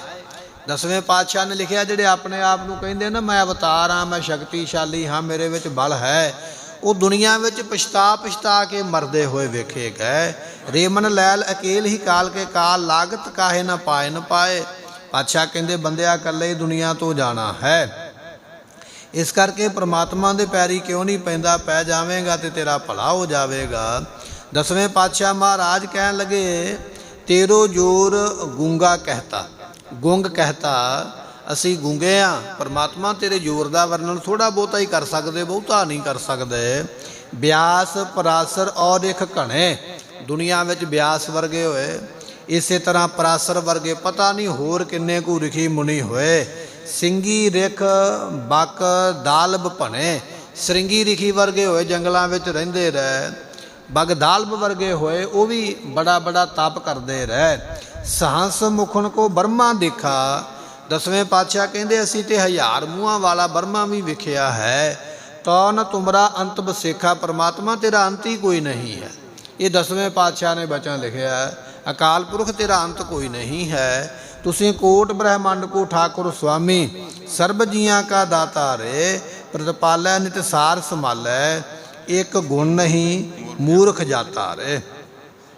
10ਵੇਂ ਪਾਤਸ਼ਾਹ ਮਹਾਰਾਜ ਨੇ ਆਪਣੀ ਬਾਣੀ ਵਿੱਚ ਬਚਨ ਲਿਖਿਆ ਹੈ, ਮੰਨ ਲਓ ਗੁਰਮੁਖੋ ਸਾਡੀ 100 ਸਾਲ ਦੀ ਉਮਰਾ ਹੈ, ਸਾਨੂੰ ਮਾਣ ਹੈ ਕਿ ਮੈਂ ਏਡੀ ਵੱਡੀ ਉਮਰਾਂ ਦਾ ਮਾਲਕ ਹਾਂ, ਪਾਤਸ਼ਾਹ ਕਹਿਣ ਲੱਗੇ ਸਹੰਸ ਬਰਖ ਜੇ ਆਜੂ ਵਢਾਵੇ, ਜੇ ਕਿਸੇ ਬੰਦੇ ਦੀ 1000 ਸਾਲ ਦੀ ਉਮਰ ਹੋ ਜਾਵੇ, ਹੋ ਨਹੀਂ ਸਕਦੀ ਕਲਯੁਗ ਦੇ ਵਿੱਚ, ਪਰ ਜੇ ਪ੍ਰਮਾਤਮਾ ਚਾਹਵੇ ਤੇ ਕਰ ਵੀ ਸਕਦਾ ਹੈ। ਮੰਨ ਲਓ ਵੀ ਕਿਸੇ ਬੰਦੇ ਦੀ ਉਮਰ 1000 ਸਾਲ ਦੀ ਹੋ ਗਈ ਹੈ, ਰਸਨਾ ਸਹਿਸ ਸਦਾ ਲੈ ਪਾਵੈ, ਅਤੇ 1000 ਹੀ ਉਹਦੀਆਂ ਜ਼ੁਬਾਨਾਂ ਹੋ ਜਾਣ। ਹੁਣ 1000 ਸਾਲ ਦੀ ਉਮਰ ਹੈ, 1000 ਬੰਦੇ ਦੀ ਜ਼ੁਬਾਨ ਹੈ, ਤੇ ਨਿਤ ਹੀ ਉਹ ਜ਼ੁਬਾਨ ਦੇ ਨਾਲ ਪ੍ਰਮਾਤਮਾ ਦਾ ਨਾਮ ਜਪੇ। ਸਹੰਸ ਜੁਗਨ ਲੈ ਕਰੇ ਵਿਚਾਰਾ, 1000 ਯੁੱਗਾਂ ਤੱਕ ਕਰਦਾ ਹੀ ਰਵੇ। ਕਿੱਡੀ ਵੱਡੀ ਗੱਲ ਹੈ। ਬੰਦੇ ਦੀ ਉਮਰ 1000 ਯੁੱਗ ਦੀ ਹੋਵੇ, ਬੰਦੇ ਕੋਲ 1000 ਹੀ ਜ਼ੁਬਾਨਾਂ ਹੋਣ, ਤੇ ਬੰਦਾ 1000 ਯੁੱਗਾਂ ਤੱਕ ਵਾਰ-ਵਾਰ ਜਨਮ ਲੈ ਕੇ ਆਵੇ, 1000 ਯੁੱਗ 1000 ਸਾਲ ਤਪ ਕਰੇ, ਫਿਰ ਮਰ ਜਾਵੇ, ਦੁਬਾਰਾ ਫਿਰ 1000 ਸਾਲ ਆ ਕੇ ਤਪ ਕਰੇ। ਇਸ ਤਰ੍ਹਾਂ 1000 ਯੁੱਗਾਂ ਤੱਕ ਤਪ ਕਰਦਾ ਹੀ ਰਵੇ, ਨਾਮ ਜਪਦਾ ਹੀ ਰਵੇ, ਬੰਦਗੀ ਕਰਦਾ ਰਵੇ। ਤੇ ਪਾਤਸ਼ਾਹ ਕਹਿਣ ਲੱਗੇ ਤਦਪ ਨਾ ਪਾਵਤ ਪਾਰ ਤੁਮਾਰਾ, ਪਰਮਾਤਮਾ ਤਾਂ ਵੀ ਤੇਰਾ ਪਾਰ ਉਤਾਰਾ ਨਹੀਂ ਹੈ। ਅਸੀਂ ਤੇ ਸੋਚਦੇ ਹਾਂ ਵੀ ਇਹ ਨਿੱਕੀ ਜਿਹੀ ਉਮਰਾਂ ਦੇ ਵਿੱਚ ਸਾਡੇ ਵਿੱਚ ਬੜਾ ਬਲ ਹੈ, ਅਸੀਂ ਬੜਾ ਤਰੱਕੀ ਕਰ ਲਈ, ਬੜਾ ਵਿਗਿਆਨ ਸਾਇੰਸ ਬੜੀ ਤਰੱਕੀ ਕਰ ਗਈ ਹੈ। ਪਰਮਾਤਮਾ ਦਾ ਅੰਤ ਮਹਾਰਾਜ ਕਹਿਣ ਲੱਗੇ ਤੇਰੇ 1000 ਯੁੱਗਾਂ ਜਿੰਨੀ ਵੀ ਉਮਰਾਂ ਹੋ ਜਾਵੇ, ਤੇ ਤੇਰੀਆਂ 1000 ਜ਼ੁਬਾਨਾਂ ਵੀ ਹੋ ਜਾਣ, ਤਾਂ ਵੀ ਪਰਮਾਤਮਾ ਦਾ ਅੰਤ ਕੋਈ ਨਹੀਂ। ਐਸਾ ਉਹ ਪਰਮਾਤਮਾ ਬੇਅੰਤ ਹੈ। ਮਹਾਰਾਜ ਬਖਸ਼ਿਸ਼ ਕਰਦੇ ਕਹਿਣ ਲੱਗੇ ਭਾਈ ਉਹਦੇ ਨਾਮ ਨੂੰ ਜਪੇਗਾ ਤਾਂ ਇਹ ਤੇਰਾ ਭਲਾ ਹੋਣਾ ਹੈ। ਸੋ ਸਤਿਗੁਰੂ ਪਾਤਸ਼ਾਹ ਮਹਾਰਾਜ ਬਖਸ਼ਿਸ਼ ਕਰਦੇ ਹਨ। ਛਲ ਬਪਰੀ ਇਹ ਕੌਲਾ ਡਰ ਪੈ। ਮਹਾਰਾਜ ਕਹਿਣ ਲੱਗੇ ਭਾਈ ਇਹ ਜਿਹੜੀ ਛਲ ਕਰਨ ਵਾਲੀ ਮਾਇਆ ਹੈ ਨਾ, ਇਹ ਵੀ ਡਰਦੀ ਪਈ ਹੈ। ਛਲ ਬਪਰੀ, ਬਪਰੀ ਕਹੀਏ ਵਿਚਾਰੀ, ਇਹ ਜਿਹੜੀ ਵਿਚਾਰੀ ਮਾਇਆ ਹੈ ਜਿਹਨੇ ਸਾਰਿਆਂ ਨੂੰ ਆਪਣੇ ਹੁਕਮ ਦੇ ਵਿੱਚ ਲਾਇਆ ਹੈ, ਇਹ ਮਾਇਆ ਵੀ ਡਰਦੀ ਪਈ ਹੈ। ਇੱਕ ਵਾਰੀ ਗੁਰਮੁਖੋਂ ਬਚਨ ਆਇਆ, ਜਦੋਂ ਪ੍ਰਮਾਤਮਾ ਨੇ ਹਰਨਾਕਸ਼ ਨੂੰ ਮਾਰਿਆ ਨਾ, ਉਸ ਵੇਲੇ ਕਹਿਣ ਲੱਗੇ ਵੀ ਉਹ ਨਰਸਿੰਘ ਦਾ ਰੂਪ ਲੈ ਕੇ ਆਏ ਸਨ। ਨਰਸਿੰਘ ਦਾ ਰੂਪ ਲੈ ਕੇ ਹਰਨਾਕਸ਼ ਦੇ ਨਾਲ ਬੜਾ ਵੱਡਾ ਜੰਗ ਕੀਤਾ, ਜੰਗ ਕਰਕੇ ਹਰਨਾਕਸ਼ ਨੂੰ ਮਾਰਿਆ। ਉਸ ਵੇਲੇ ਅਜੇ ਗੁੱਸਾ ਸ਼ਾਂਤ ਨਹੀਂ ਹੋਇਆ ਹੈ, ਨਰਸਿੰਘ ਨੂੰ ਗੁੱਸਾ ਉਸੇ ਤਰ੍ਹਾਂ ਹੀ ਬਣਿਆ ਹੋਇਆ। ਹਰਨਾਕਸ਼ ਤੇ ਮਾਰ ਦਿੱਤਾ ਚੀਰ ਕੇ, ਆਪਣਿਆਂ ਨੋਹਾਂ ਦੇ ਨਾਲ ਪਾੜ ਕੇ, ਗੁੱਸਾ ਉਸੇ ਤਰ੍ਹਾਂ ਬਣਿਆ। ਸਾਰੇ ਦੇਵਤੇ ਆ ਗਏ ਦਰਸ਼ਨ ਕਰਨ ਵਾਸਤੇ, ਬਰਮਾ ਵਰਗੇ, ਸ਼ਿਵਜੀ ਵਰਗੇ, ਵਿਸ਼ਨੂੰ ਵਰਗੇ, ਇੰਦਰ ਵਰਗੇ, ਲక్ష్ਮੀ ਵੀ ਆ ਗਈ ਹੈ। ਪਰ ਨਰਸਿੰਘ ਦਾ ਇੰਨਾ ਭੈ ਹੈ, ਇੰਨਾ ਗੁੱਸਾ ਹੈ ਵੀ ਨਰਸਿੰਘ ਦੇ ਕੋਲ ਕੋਈ ਨਹੀਂ ਜਾ ਸਕਦਾ। ਸਾਰੇ ਦੂਰ ਖੜੇ ਹੋਏ ਵੇਖਦੇ ਪਏ ਵੀ ਇਹ ਸ਼ਾਂਤ ਹੋਣਗੇ ਨਾ ਤੇ ਫੇਰ ਹੀ ਜਾਵਾਂਗੇ। ਉਸ ਵੇਲੇ ਬਚਨ ਮਹਾਰਾਜ ਸਾਹਿਬ ਜੀ ਦੇ ਬਾਣੀ ਦਾ ਗੁਰੂ ਗ੍ਰੰਥ ਸਾਹਿਬ ਦੇ ਵਿੱਚ ਲਿਖਿਆ ਹੈ, ਕਹਿਣ ਲੱਗੇ ਲక్ష్ਮੀ ਭਉ ਕਰੇ ਨਾ ਸਾਕੈ ਜਾਏ। ਲక్ష్ਮੀ ਵੀ ਡਰਦੀ ਪਈ ਹੈ ਵੀ ਨਹੀਂ ਇਹਨਾਂ ਦੇ ਕੋਲ ਨਹੀਂ ਜਾਣਾ। ਇਸ ਵੇਲੇ ਬੜੇ ਗੁੱਸੇ ਵਿੱਚ। ਉਸ ਵੇਲੇ ਸਾਰੇ ਦੇਵਤਿਆਂ ਨੇ ਲక్ష్ਮੀ ਨੂੰ ਆਖਿਆ, ਕਹਿਣ ਲੱਗੇ ਐ ਮਾਤਾ ਇਹਨਾਂ ਦਾ ਗੁੱਸਾ ਸ਼ਾਂਤ ਕਰੋ, ਆਪਾਂ ਦਰਸ਼ਨ ਕਰਨ ਵਾਸਤੇ ਆਏ ਹਾਂ। ਤੇ ਉਸ ਵੇਲੇ ਲక్ష్ਮੀ ਨੇ ਕੀ ਕੀਤਾ, ਭਗਤ ਪ੍ਰਹਿਲਾਦ ਨੂੰ ਭੇਜਿਆ, ਕਹਿਣ ਲੱਗੀ ਜਾ ਪੁੱਤਰ ਤੇਰੇ ਵਾਸਤੇ ਇਹਨਾਂ ਨੇ ਹਰਨਾਕਸ਼ ਨੂੰ ਮਾਰਿਆ ਹੈ, ਜਾ ਜਾ ਕੇ ਇਹਨਾਂ ਦੇ ਚਰਨਾਂ ਤੇ ਮੱਥਾ ਟੇਕ। ਜਦੋਂ ਭਗਤ ਪ੍ਰਹਿਲਾਦ ਜੀ ਗਏ, ਉਹਨਾਂ ਨੇ ਜਾ ਕੇ ਫਿਰ ਜਦੋਂ ਚਰਨਾਂ ਤੇ ਮੱਥਾ ਟੇਕਿਆ ਨਾ, ਉਸ ਵੇਲੇ ਨਰਸਿੰਘ ਜੀਆਂ ਨੇ ਆਪਣੇ ਗਲ ਦੇ ਨਾਲ ਲਾ ਲਿਆ, ਆਪਣੀ ਜੱਫੀ ਦੇ ਵਿੱਚ ਲੈ ਲਿਆ। ਸਾਰਾ ਕ੍ਰੋਧ ਸ਼ਾਂਤ ਹੋ ਗਿਆ, ਉਸ ਵੇਲੇ ਸਾਰਾ ਗੁੱਸਾ ਸ਼ਾਂਤ ਹੋ ਗਿਆ। ਆਪਣੇ ਭਗਤ ਦੇ ਨਾਲ ਬਹੁਤਾ ਪ੍ਰੇਮ ਕੀਤਾ। ਮਹਾਰਾਜ ਕਹਿਣ ਲੱਗੇ ਭਾਈ ਬਚਨ ਇਹ ਹੈ, ਸਤਿਗੁਰੂ ਕਹਿਣ ਲੱਗੇ ਛਲ ਬਪਰੀ ਇਹ ਕੌਲਾ ਡਰ ਪੈ। ਇਹ ਲక్ష్ਮੀ ਜਿਹੜੀ ਮਾਇਆ ਇਹ ਵੀ ਡਰਦੀ ਹੈ ਰੱਬ ਦੇ ਕੋਲੋਂ। ਇਸੇ ਤਰ੍ਹਾਂ ਦੇਵਤੇ ਵੀ ਡਰਦੇ, ਪਰ ਰੱਬ ਦੇ ਭਗਤ ਨਹੀਂ ਡਰਦੇ। ਭਗਤ ਪ੍ਰਹਿਲਾਦ ਨੇ ਜਾ ਕੇ ਜੱਫੀ ਪਾ ਲਈ, ਨਰਸਿੰਘ ਨੂੰ ਜਾ ਕੇ ਮੇਰੀ ਰੱਖਿਆ ਵਾਸਤੇ ਆਏ ਨੇ, ਇਸ ਤਰ੍ਹਾਂ ਦੀ ਬੇਨਤੀ ਕੀਤੀ ਹੈ। ਬਾਦਸ਼ਾਹ ਕਹਿੰਦੇ ਉਹਦੇ ਹੁਕਮ ਤੋਂ ਬਾਹਰ ਹੀ ਸਾਰੀ ਦੁਨੀਆ ਡਰਦੀ ਪਈ ਹੈ। ਅਤ ਡਰ ਪੈ ਧਰਮ ਰਾਇਆ। ਇਸੇ ਤਰ੍ਹਾਂ ਜਿਹੜਾ ਧਰਮ ਰਾਜਾ ਹੈ ਉਹ ਵੀ ਡਰਦਾ ਪਿਆ ਹੈ, ਉਹ ਵੀ ਡਰ ਦੇ ਸਹਿਤ ਹੈ। ਧਰਮ ਰਾਜੇ ਨੂੰ ਵੀ ਡਰ ਬਣਿਆ ਹੋਇਆ ਹੈ। ਐਸੀ ਹਾਲਤ ਬਣੀ ਹੋਈ ਹੈ। ਸਗਲ ਸਮਗਰੀ ਡਰੈ ਵਿਆਪੀ। ਮਹਾਰਾਜ ਕਹਿਣ ਲੱਗੇ ਜਿੰਨੀ ਵੀ ਦੁਨੀਆ ਪੈਦਾ ਕੀਤੀ ਨਾ ਪ੍ਰਮਾਤਮਾ ਨੇ, ਇਹ ਸਾਰੀ ਦੀ ਸਾਰੀ ਡਰ ਦੇ ਵਿੱਚ ਹੀ ਹੈ, ਕੋਈ ਡਰ ਤੋਂ ਬਾਹਰ ਹੈ ਨਹੀਂ। ਭੈ ਵਿੱਚ ਪਵਨ ਵਹਿ ਸਦਵਾਓ, ਭੈ ਵਿੱਚ ਚੱਲੇ ਲਖ ਦਰਿਆਓ, ਭੈ ਵਿੱਚ ਅਗਨ ਕੱਢੇ ਵੇਗਾਰ, ਭੈ ਵਿੱਚ ਧਰਤੀ ਦੱਬੀ ਭਾਰ, ਭੈ ਵਿੱਚ ਸੂਰਜ, ਭੈ ਵਿੱਚ ਚੰਦ ਕੋਹ ਕਰੋੜੀ ਚਲਤ ਨਾਨਤ, ਭੈ ਵਿੱਚ ਸਿੱਧ ਬੁੱਧ ਸਰਨਾਥ, ਭੈ ਵਿੱਚ ਆਡਾਣੇ ਆਕਾਸ਼, ਭੈ ਵਿੱਚ ਜੋਧ ਮਹਾਬਲਸੂਰ, ਭੈ ਵਿੱਚ ਆਵਹਿ ਜਾਵੈ ਪੂਰ, ਸਗਲਿਆ ਭਉ ਲਿਖਿਆ ਸਿਰਲੇਖ, ਨਾਨਕ ਨਿਰਭਉ ਨਿਰੰਕਾਰ, ਸੱਚ ਏਕ ਪਰਮਾਤਮਾ ਡਰ ਤੋਂ ਰਹਿਤ ਹੈ। ਉਹਦੇ ਬਿਨਾ ਜਿੰਨੇ ਵੀ ਸਾਰੇ ਉਹਦੇ ਡਰ ਦੇ ਵਿੱਚ ਹਨ। ਸਗਲ ਸਮਗਰੀ ਡਰ ਪੈ ਵਿਆਪੀ। ਡਰਹਿ ਵਿਆਪੀ, ਇਹ ਜਿੰਨੀ ਦੁਨੀਆ ਬਣਾਈ ਹੈ ਸਾਰੀ ਉਹਦੇ ਡਰ ਦੇ ਵਿੱਚ ਬੈਠੀ ਹੋਈ ਹੈ। ਬਿਨ ਡਰ ਕਰਨਾ ਹਾਰਾ। ਦੁਨੀਆ ਬਣਾਉਣ ਵਾਲਾ ਜੋ ਪਰਮੇਸ਼ਰ ਹੈ ਉਹਨੂੰ ਕਿਸੇ ਦਾ ਡਰ ਨਹੀਂ ਹੈ। ਪਰਮਾਤਮਾ ਨੂੰ ਕੋਈ ਡਰ ਨਹੀਂ। ਅਸੀਂ ਦੁਨੀਆ ਵਿੱਚ ਨਿੱਕਾ ਜਿਹਾ ਕੰਮ ਕਰਨਾ ਹੋਵੇ ਤੇ ਸਾਨੂੰ ਪੁੱਛਣਾ ਪੈਂਦਾ ਜਾਂ ਕਹਿਣਾ ਪੈਂਦਾ ਵੀ ਕੋਈ ਨਹੀਂ ਵਿਚਾਰਾਂਗੇ, ਮੀਟਿੰਗ ਕਰਾਂਗੇ। ਇੱਕ ਨਿੱਕਾ ਜਿਹਾ ਕੰਮ ਕਰਨਾ ਉਹ ਵੀ ਡਰ ਹੈ ਵੀ ਜੇ ਮੈਂ ਫੈਸਲਾ ਦੇ ਦਿੱਤਾ ਕਿਤੇ ਦੂਜਾ ਨਾਰਾਜ਼ ਹੀ ਨਾ ਹੋ ਜਾਵੇ, ਮੇਰੀ ਕੁਰਸੀ ਦਾ ਪਾਵਾ ਟੁੱਟ ਹੀ ਨਾ ਜਾਵੇ। ਨਹੀਂ, ਵਿਚਾਰ ਕਰਾਂਗੇ। ਪਰਮਾਤਮਾ ਨੂੰ ਕੋਈ ਡਰ ਨਹੀਂ ਹੈ। ਉਹ ਕਿਸੇ ਨੂੰ ਨਹੀਂ ਪੁੱਛਦਾ ਹੈ ਵੀ ਆਹ ਕੰਮ ਕਰਾਂ ਕਿ ਨਾ ਕਰਾਂ, ਕਿਉਂਕਿ ਬਿਨ ਡਰ, ਉਹ ਬਿਨਾਂ ਡਰ ਤੋਂ ਹੈ, ਉਹਨੂੰ ਕਿਸੇ ਦਾ ਡਰ ਨਹੀਂ ਹੈ। ਕਹੋ ਨਾਨਕ ਭਗਤਨ ਕਾ ਸੰਗੀ। ਮਹਾਰਾਜ ਕਹਿਣ ਲੱਗੇ ਉਹ ਆਪਣੇ ਭਗਤਾਂ ਦਾ ਸਦਾ ਸੰਗੀ ਹੈ। ਜਦੋਂ ਜਦੋਂ ਕਿਤੇ ਭਗਤਾਂ ਨੂੰ ਕੋਈ ਦੁੱਖ ਹੋਇਆ, ਜੋ ਜੋ ਤੇਰੇ ਭਗਤ ਦੁਖਾਏ ਉਹ ਤਤਕਾਲ ਤੁਮ ਮਾਰਾ। ਜਦੋਂ ਕੋਈ ਭਗਤਾਂ ਨੂੰ ਦੁੱਖ ਦਿੰਦਾ ਹੈ ਪਰਮਾਤਮਾ ਉਦੋਂ ਹੀ ਆ ਕੇ ਦੁਸ਼ਟ ਦਾ ਸੋਧਾ ਲਾ ਦਿੰਦਾ ਹੈ। 10ਵੇਂ ਪਾਤਸ਼ਾਹ ਨੇ ਬਚਨ ਲਿਖਿਆ ਹੈ, ਕਹਿਣ ਲੱਗੇ ਸੰਤਨ ਸੁਖ ਪਾਏ ਤੇ ਸੁਖੀ। ਸੋ ਸੰਤ ਜੇ ਸੁਖੀ ਹੋ ਜਾਵੇ ਤੇ ਪਰਮਾਤਮਾ ਖੁਸ਼ ਹੈ। ਜੇ ਸੰਤ ਨੂੰ ਕੋਈ ਦੁੱਖ ਦੇਵੇ ਤੇ ਪਰਮਾਤਮਾ ਉੱਤੇ ਫਿਰ ਗੁੱਸੇ ਹੋ ਜਾਂਦਾ ਹੈ। ਸੋ ਇਸ ਤਰ੍ਹਾਂ ਉਹ ਪਰਮਾਤਮਾ ਆਪਣੇ ਭਗਤਾਂ ਦੇ ਸਦਾ ਸੰਗ ਹੈ। ਭਗਤ ਸੋਹੇ ਦਰਬਾਰਾ। ਜਿਹੜੇ ਭਗਤ ਨੇ ਉਹਦੇ ਦਰਬਾਰ ਦੇ ਵਿੱਚ ਸ਼ੋਭਾ ਪਾਉਂਦੇ ਨੇ। ਭਗਤਾਂ ਦੀ ਸ਼ੋਭਾ ਉਹਦੇ ਦਰਬਾਰ ਵਿੱਚ ਹੋ ਰਹੀ ਹੈ। ਮਾਰੂ ਮਹੱਲਾ ਪੰਜਵਾਂ। 5 ਬਰਖ ਕੋ ਅਨਾਥ ਧਰੂ ਬਾਰਕ। ਗੁਰਮੁਖੋ 5 ਸਾਲ ਦਾ ਸੀ ਭਗਤ ਧਰੂ ਜਦੋਂ ਭਗਤੀ ਕਰਨ ਵਾਸਤੇ ਨਿਕਲਿਆ ਨਾ। ਇਤਿਹਾਸ ਪ੍ਰਸੰਗ ਆਪਾਂ ਕਈ ਵਾਰੀ ਸਰਵਣ ਕੀਤਾ ਹੈ। ਇੱਕ ਵਾਰੀ ਭਗਤ ਧਰੂ ਜੀ ਖੇਡਦੇ ਖੇਡਦੇ ਆਪਣੇ ਪਿਤਾ ਦੀ ਗੋਦੀ ਵਿੱਚ ਜਾ ਚੜੇ। ਮਤਰੇਈ ਮਾਂ ਨੇ ਉਸ ਵੇਲੇ ਚੰਡ ਮਾਰੀ, ਮੂੰਹ ਤੇ ਚਪੇੜ ਮਾਰ ਕੇ ਥੱਲੇ ਉਤਾਰਿਆ, ਬਾਹੋਂ ਖਿੱਚ ਕੇ ਕਹਿਣ ਲੱਗੀ ਜੇ ਪਿਤਾ ਦੀ ਗੋਦੀ ਵਿੱਚ ਬੈਠਣ ਦਾ ਇੰਨਾ ਹੀ ਸ਼ੌਂਕ ਹੈ, ਮੇਰੀ ਕੁੱਖ ਤੋਂ ਜਨਮ ਲੈਣਾ ਸੀ, ਤੂੰ ਸ਼ੌਂਕਣ ਦੇ ਕੁੱਖ ਤੋਂ ਜਨਮ ਲਿਆ, ਅੱਜ ਤੂੰ ਗੋਦੀ ਵਿੱਚ ਬੈਠਾ, ਕੱਲ੍ਹ ਨੂੰ ਰਾਜ ਮੰਗੇਗਾ, ਨਿਕਲ ਜਾ ਇੱਥੋਂ, ਦੌੜ ਜਾ। ਚੰਡ ਮਾਰ ਕੇ ਬਾਹੋਂ ਖਿੱਚ ਕੇ ਉਸ ਵੇਲੇ ਪਿਤਾ ਦੀ ਗੋਦੀ ਤੋਂ ਥੱਲੇ ਉਤਾਰ ਕੇ ਭਜਾ ਦਿੱਤਾ। ਪਿਤਾ ਇੱਕ ਵਾਰੀ ਨਹੀਂ ਕਹਿ ਸਕਿਆ ਵੀ ਇਹ ਮੇਰਾ ਪੁੱਤਰ ਹੈ। ਪੁੱਤਰ ਨੂੰ ਮਾਰ ਪਈ ਹੈ, ਪਿਤਾ ਨੇ ਕੋਈ ਸਹਿਯੋਗ ਨਹੀਂ ਕੀਤਾ। ਮਹਾਰਾਜ ਨੇ ਤਾਂ ਹੀ ਆਖਿਆ ਅਨਾਥ ਹੀ ਹੈ ਨਾ ਵਿਚਾਰਾ, ਪਿਓ ਦੇ ਹੁੰਦਿਆਂ ਚਪੇੜ ਵੱਜ ਗਈ ਹੈ ਤੇ ਫਿਰ ਅਨਾਥ ਹੀ ਯਤੀਮ ਹੀ ਹੋਇਆ ਨਾ। ਪਿਤਾ ਨੇ ਰਾਖੀ ਕੋਈ ਨਹੀਂ ਕੀਤੀ। ਫਿਰ ਮਾਂ ਕੋਲ ਚਲੇ ਗਿਆ, ਮਾਂ ਮੈਨੂੰ ਚੰਡ ਪਈ ਹੈ, ਮੇਰੇ ਨਿਰਾਦਰ ਹੋਇਆ ਹੈ। ਮਾਂ ਕਹਿਣ ਲੱਗੀ ਪੁੱਤਰ ਮੈਂ ਕੁਝ ਕਰ ਨਹੀਂ ਸਕਦੀ ਹਾਂ। ਭਗਤ ਧਰੂ ਜੀ ਹੈਰਾਨ ਹੋ ਕੇ ਪੁੱਛਦੇ, ਕਹਿਣ ਲੱਗੇ ਤੂੰ ਰਾਣੀ ਹੈ ਕਿ ਗੋਲੀ ਹੈ? ਗੋਲੀ ਤੇ ਦਾਸੀ ਤੇ ਕਵੇ ਵੀ ਮੈਂ ਕੁਝ ਕਰ ਨਹੀਂ ਸਕਦੀ, ਤੂੰ ਰਾਣੀ ਹੈ ਮਾਂ? ਕਹਿਣ ਲੱਗੀ ਪੁੱਤਰ ਰਾਣੀ ਤੇ ਮੈਂ ਹਾਂ, ਪਰ ਮੈਂ ਕੋਈ ਭਗਤੀ ਨਹੀਂ ਕੀਤੀ, ਕੋਈ ਨਾਮ ਨਹੀਂ ਜਪਿਆ, ਇਸ ਕਰਕੇ ਮੇਰੀ ਵੀ ਹਾਲਤ ਕੁਝ ਇਸ ਤਰ੍ਹਾਂ ਦੀ ਹੈ ਤੇ ਤੇਰੀ ਵੀ ਕੁਝ ਇਸ ਤਰ੍ਹਾਂ ਦੀ ਹੈ। ਮਾਂ ਵੱਲੋਂ ਵੀ ਸਹਿਯੋਗ ਨਹੀਂ ਮਿਲਿਆ, ਮਾਂ ਨੇ ਵੀ ਕੋਈ ਰੱਖਿਆ ਨਹੀਂ ਕੀਤੀ। ਤਾਂ ਅਨਾਥ ਮਹਾਰਾਜ ਨੇ ਆਖਿਆ ਵੀ ਮਾਂ ਪਿਓ ਦੋਨੇ ਹੀ ਜਿਹੜੇ ਨੇ ਬੇਵੱਸ ਹੋ ਗਏ, ਮਤਰੇਈ ਮਾਂ ਦੇ ਅੱਗੇ। ਉਸ ਵੇਲੇ ਫਿਰ ਆਖਿਆ, ਕਹਿਣ ਲੱਗਾ ਮਾਂ ਫਿਰ ਇਹ ਰਾਜ ਭਾਗ ਕਿਵੇਂ ਮਿਲੇਗਾ?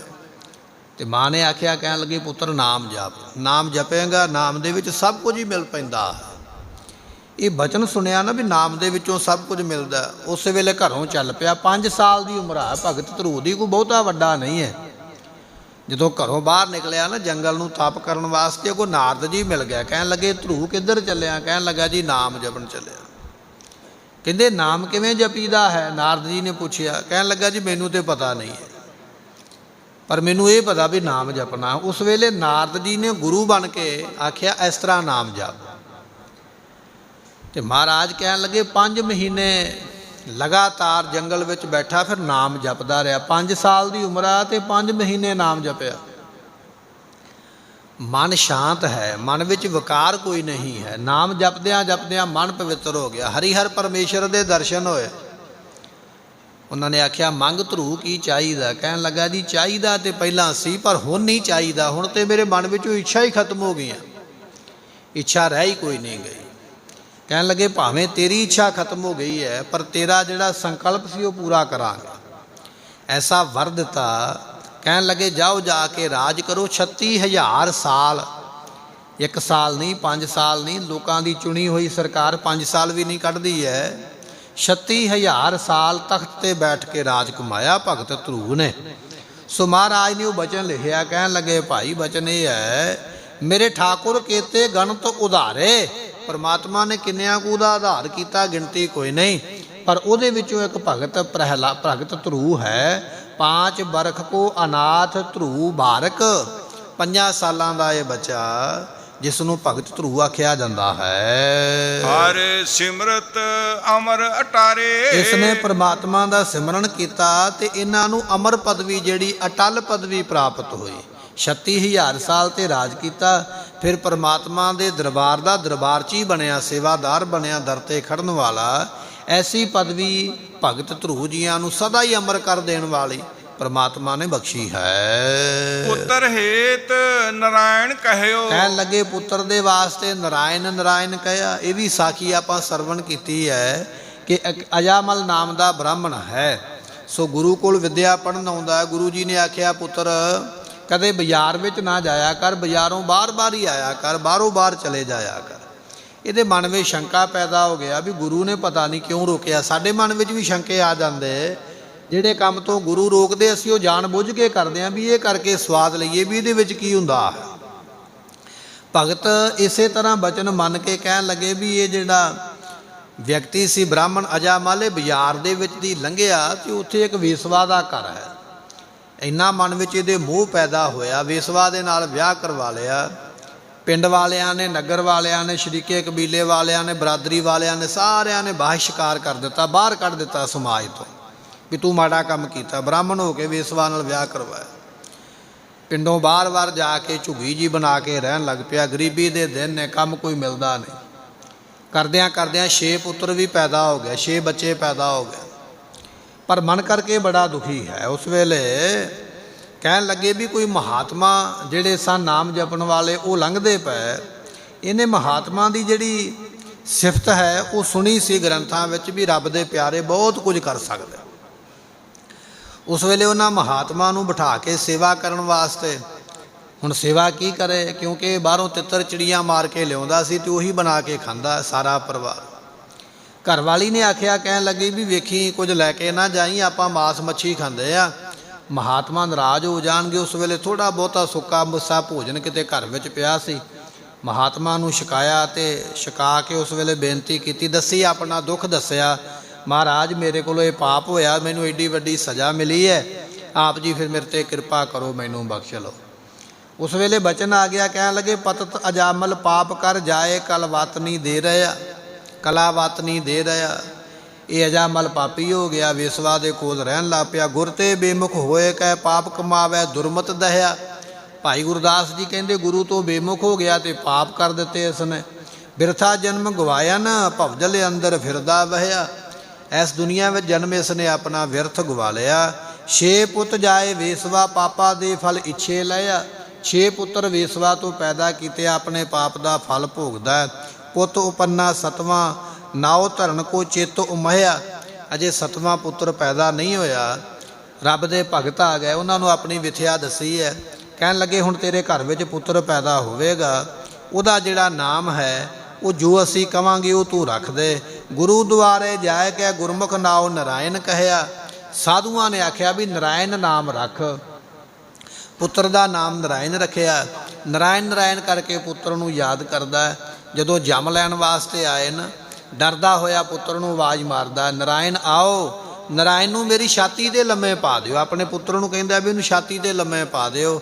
ਜਦੋਂ ਨਰਾਇਣ ਨਰਾਇਣ ਕਰਕੇ ਯਾਦ ਕੀਤਾ, ਉਹ ਜਿਹੜੇ ਜੰਮ ਸਨ ਦੌੜ ਗਏ। ਉਸੇ ਵੇਲੇ ਰਾਮਗਨ ਆ ਗਿਆ, ਰੱਬ ਦੇ ਭਗਤ ਆ ਗਏ ਲੈਣ ਵਾਸਤੇ। ਅੰਤਕਾਲ ਜਮਦੂਤ ਵੇਖ ਪੁੱਤ ਨਰਾਇਣ ਬੋਲੇ ਸ਼ਹਿਆ। ਜਮਦੂਤਾਂ ਨੇ ਵੇਖਿਆ ਵੀ ਇਹ ਤੇ ਨਰਾਇਣ ਦਾ ਜਾਪ ਕਰਦਾ ਹੈ।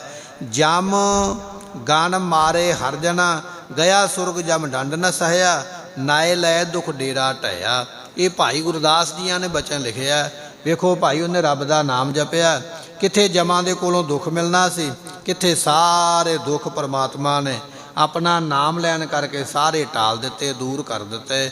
ਮਹਾਰਾਜ ਫਰਮਾਉਂਦੇ ਹਨ, ਪੁੱਤਰ ਹੇਤ ਨਰਾਇਣ ਕਹਿਓ। ਪੁੱਤਰ ਦੀ ਪ੍ਰਾਪਤੀ ਵਾਸਤੇ ਸਾਧੂਆਂ ਦੀ ਸ਼ਰਨ ਵਿੱਚ ਗਿਆ ਹੈ। ਸਾਧੂਆਂ ਨੇ ਪੁੱਤਰ ਦਾ ਨਾਮ ਨਰਾਇਣ ਰੱਖਣ ਵਾਸਤੇ ਆਖਿਆ ਹੈ। ਨਰਾਇਣ ਨਰਾਇਣ ਦਾ ਜਾਪ ਉਸ ਵੇਲੇ ਕਰਦਾ ਹੈ। ਜਮ ਕੰਕਰ ਮਾਰ ਬਿਦਾਰੇ। ਜਿਹੜੇ ਜਮ ਸਨ ਉਹਨਾਂ ਨੂੰ ਮਾਰ ਕੇ ਉਸ ਵੇਲੇ ਰਾਮਗਣਾ ਨੇ ਭਜਾ ਦਿੱਤਾ ਹੈ। ਮੇਰੇ ਠਾਕੁਰ ਕੀਤੇ ਅਗਣਤ ਉਧਾਰੇ। ਸਿੱਖਾਂ ਨੇ ਪੁੱਛਿਆ ਮਹਾਰਾਜ ਉਹਨੇ ਕਿੰਨੇ ਕੁ ਪ੍ਰਮਾਤਮਾ ਨੇ ਕਿੰਨਿਆਂ ਕੁ ਦਾ ਉਧਾਰ ਕੀਤਾ ਹੈ। ਗੁਰੂ ਅਰਜਨ ਦੇਵ ਪਾਤਸ਼ਾਹ ਕਹਿੰਦੇ ਅਗਣਤ ਹੀ, ਗਿਣਤੀ ਕੋਈ ਨਹੀਂ ਹੈ, ਪਤਾ ਨਹੀਂ ਕਿੰਨਿਆਂ ਕੁ ਦਾ ਉਧਾਰ ਨਾਮ ਜਪ ਕੇ ਹੋਇਆ ਹੈ। ਮੋਹਿ ਦੀਨ ਅਲਪ ਮਤ ਨਿਰਗੁਣ। ਅਲਪ ਮਤ ਨਿਰਗੁਣ। ਮਹਾਰਾਜ ਮੈਂ ਦੀਨ ਹਾਂ, ਮੈਂ ਗਰੀਬ ਹਾਂ, ਮੇਰੀ ਅਲਪ ਮਤ ਹੈ। ਮੋਹਿ ਦੀਨ ਅਲਪ ਮਤ। ਮਹਾਰਾਜ ਮੈਂ ਗਰੀਬ ਹਾਂ, ਮੇਰੀ ਤੁੱਛ ਮਤ ਹੈ, ਆਪ ਕਿਰਪਾ ਕਰੋ। ਮੋਹਿ ਦੀਨ ਅਲਪ ਮਤ ਨਿਰਗੁਣ ਭਰਿਓ ਸਰਨ ਦੁਆਰੇ। ਸਤਿਗੁਰੂ ਮੈਂ ਨਿਰਗੁਣ ਹਾਂ, ਮੇਰੇ ਵਿੱਚ ਚੰਗਾ ਗੁਣ ਵੀ ਕੋਈ ਨਹੀਂ ਹੈ। ਇਸ ਤਰ੍ਹਾਂ ਅਰਦਾਸ ਕਰਿਆ ਕਰੀਏ ਮਹਾਰਾਜ ਦੇ ਅੱਗੇ, ਪਾਤਸ਼ਾਹ ਮੈਂ ਨਿਰਗੁਣ ਹਾਂ, ਮੇਰੇ ਵਿੱਚ ਗੁਣ ਕੋਈ ਨਹੀਂ, ਮੇਰੀ ਮਤ ਵੀ ਥੋੜ੍ਹੀ ਹੈ, ਮੈਂ ਤੁਹਾਡੀ ਸ਼ਰਨ ਵਿੱਚ ਆ ਕੇ ਪੈ ਗਿਆ ਹਾਂ। ਵਾਲਮੀਕ ਸੁਪਚਾਰੋ ਤਰਿਓ। ਵਾਲਮੀਕ ਨਾਮ ਦਾ ਜਿਹੜਾ ਲਿਖੀ ਹੋਇਆ, ਕਹਿਣ ਲੱਗੇ ਵੀ ਉਹ ਸੁਪਚਾਰੋ ਤੋਂ ਭਾਵ ਹੈ ਗੁਰਮੁਖੋ ਮਹਾ ਚੰਡਾਲ ਜਿਹੜਾ ਹੈ, ਇਹਦਾ ਵੀ ਕਹਿੰਦੇ ਭਲਾ ਹੋਇਆ ਹੈ। ਅਦਕ ਤਰੇ ਵਿਚਾਰੇ। ਗੁਰਮੁਖੋ ਬਚਨ ਇਹ ਹੈ, ਕਈ ਵਾਰੀ ਇਸ ਬਚਨ ਤੇ ਵਾਦ ਵਿਵਾਦ ਵੀ ਹੋ ਜਾਂਦਾ ਹੈ। ਜੋ ਵਾਲਮੀਕ ਸਮਾਜ ਹੈ ਉਹ ਝਗੜਾ ਵੀ ਕਰਨ ਲੱਗ ਪੈਂਦਾ ਹੈ। ਪਰ ਵਿਚਾਰ ਇਹ ਹੈ ਵੀ ਵਾਲਮੀਕ ਦੋ ਹੋਏ ਨੇ, ਇੱਕ ਨਹੀਂ ਹੈ। ਇੱਕ ਵਾਲਮੀਕ ਜੀ ਉਹ ਹੋਏ ਨੇ ਜਿਨ੍ਹਾਂ ਨੂੰ ਅਵਤਾਰ ਮੰਨਿਆ ਹੈ, ਜਿਨ੍ਹਾਂ ਨੂੰ ਭਗਵਾਨ ਵਾਲਮੀਕ ਕਹਿੰਦੇ ਨੇ, ਵਾਲਮੀਕੀ ਸਮਾਜ ਕਹਿੰਦਾ ਹੈ। ਇਹ ਭਗਵਾਨ ਰਾਮਚੰਦਰ ਦੇ ਸਮੇਂ ਹੋਏ। ਭਗਵਾਨ ਰਾਮਚੰਦਰ ਤੋਂ 10,000 ਸਾਲ ਪਹਿਲਾਂ ਇਹਨਾਂ ਨੇ ਰਮਾਇਣ ਨਾਮ ਦਾ ਗ੍ਰੰਥ ਲਿਖਿਆ ਸੀ, ਅਤੇ ਉਹਦੇ ਵਿੱਚ ਇਹਨਾਂ ਨੇ ਲਿਖ ਦਿੱਤਾ ਸੀ ਵੀ ਰਾਮ ਜੀ ਆਉਣਗੇ ਦੁਨੀਆ 'ਤੇ, ਇਹ ਆ ਕੇ ਕਾਰਜ ਕਰਨਗੇ। ਉਹਨਾਂ ਨੂੰ ਭਗਵਾਨ ਵਾਲਮੀਕ ਆਖਿਆ ਜਾਂਦਾ ਹੈ। ਸੋ ਵਾਲਮੀਕ ਸਮਾਜ ਉਹਨਾਂ ਦਾ ਬੜਾ ਸਤਿਕਾਰ ਕਰਦਾ ਹੈ। ਦੂਜੇ ਪਾਸੇ ਗੁਰਮੁਖੋ ਇੱਕ ਵਾਲਮੀਕ ਜਿਹੜਾ ਹੈ ਉਹ ਲੁਟੇਰਾ ਵੀ ਹੋਇਆ ਹੈ। ਇਹ ਵਾਲਮੀਕ ਹੋਰ ਹੈ, ਇਹ ਉਹ ਨਹੀਂ ਹੈ, ਇਹ ਦੁਆਪਰ ਯੁੱਗ ਦੇ ਵਿੱਚ ਹੋਇਆ ਹੈ। ਸੋ ਉਸ ਵੇਲੇ ਇਹ ਰਾਹ ਗਿਆਂ ਨੂੰ ਮਾਰ ਦਿੰਦਾ ਹੈ ਅਤੇ ਉਹਨਾਂ ਨੂੰ ਲੁੱਟ ਲੈਂਦਾ ਹੈ। ਸੋ ਇੱਕ ਵਾਰੀ ਇਸ ਨੇ ਕਿਸੇ ਸਾਧੂਆਂ ਨੂੰ, ਲੰਮੀ ਸਾਖੀ ਹੈ, ਆਪਣੇ ਕੋਲ ਸਮਾਂ ਨਹੀਂ ਹੈ, ਸਾਧੂਆਂ ਨੂੰ ਘੇਰ ਕੇ ਕਹਿਣ ਲੱਗਾ ਮੈਂ ਤੁਹਾਨੂੰ ਮਾਰ ਦੇਵਾਂਗਾ, ਪੈਸਾ ਦੇ ਦਿਓ ਜੋ ਹੈ। ਸਾਧੂ ਕਹਿਣ ਲੱਗੇ ਸਾਡੇ ਕੋਲ ਪੈਸਾ ਕਿੱਥੋਂ ਆਇਆ? ਕਹਿੰਦਾ ਫਿਰ ਆਪਣੇ ਕੱਪੜੇ ਲਾ ਕੇ ਦੇ ਦਿਓ। ਕਹਿਣ ਲੱਗੇ ਸਾਡੇ ਭਗਵੇਂ ਕੱਪੜਿਆਂ ਦਾ ਤੂੰ ਕੀ ਕਰੇਂਗਾ? ਕਹਿਣ ਲੱਗਾ ਮੈਂ ਜੋ ਮਰਜ਼ੀ ਕਰਾਂ, ਕੱਪੜੇ ਉਤਾਰ ਦਿਓ। ਸਾਧੂ ਕਹਿਣ ਲੱਗੇ ਕੱਪੜੇ ਤੇ ਉਤਾਰ ਦੇਵਾਂਗੇ, ਜਾ ਪਹਿਲਾਂ ਆਪਣਾ ਘਰੋਂ ਪੁੱਛ ਕੇ ਆ ਵੀ ਜਿਹੜਾ ਤੂੰ ਪਾਪ ਕਰਦਾ ਹੈ, ਇਹ ਪਾਪ ਤੇਰੇ ਪਰਿਵਾਰ ਦੇ ਮੈਂਬਰ ਵੰਡਾ ਲੈਣਗੇ ਤੇਰੇ ਕੋਲੋਂ? ਕਹਿਣ ਲੱਗਾ ਜ਼ਰੂਰ ਵੰਡਾ ਲੈਣ। ਕਹਿੰਦੇ ਇਸ ਤਰ੍ਹਾਂ ਨਹੀਂ, ਜਾ ਪੁੱਛ ਕੇ ਆ। ਜਦੋਂ ਘਰ ਪੁੱਛਣ ਵਾਸਤੇ ਗਿਆ, ਉਹ ਕਹਿਣ ਲੱਗੇ ਤੂੰ ਭਾਵੇਂ ਪਾਪ ਕਰ ਭਾਵੇਂ ਪੁੰਨ ਕਰ, ਜੋ ਮਰਜ਼ੀ ਕਰ, ਸਾਡਾ ਕੰਮ ਤੇ ਪ੍ਰਸ਼ਾਦਾ ਛਕਣਾ ਤੇ ਕਮਾ ਕੇ ਤੂੰ ਲਿਆਉਣਾ, ਜਿਵੇਂ ਮਰਜ਼ੀ ਲਿਆ, ਪਰ ਅਸੀਂ ਤੇਰਾ ਪਾਪ ਨਹੀਂ ਵੰਡਾ ਸਕਦੇ। ਉਸ ਵੇਲੇ ਵਾਪਸ ਆ ਗਿਆ, ਕਹਿਣ ਲੱਗਾ ਮਹਾਂਪੁਰਖੋ ਵੀ ਇਹ ਪਾਪ ਰੋਟੀ ਪ੍ਰਸ਼ਾਦਾ ਤੇ ਕਹਿੰਦੇ ਵੀ ਮੈਂ ਛਕਾਵਾਂ, ਪਰ ਪਾਪ ਕਹਿੰਦੇ ਤੂੰ ਹੀ ਇਕੱਲਾ ਸਿਰ 'ਤੇ ਚੁੱਕ, ਤੇ ਇਹਦੇ ਮੇਰੇ ਕੋਲੋਂ ਬੜੀਆਂ ਗਲਤੀਆਂ ਹੋ ਗਈਆਂ, ਆਪ ਮਾਫ਼ ਕਰੋ। ਉਹਨਾਂ ਨੇ ਫਿਰ ਆਖਿਆ ਵੀ ਮਰਾ ਦਾ ਉਪਦੇਸ਼ ਦਿੱਤਾ।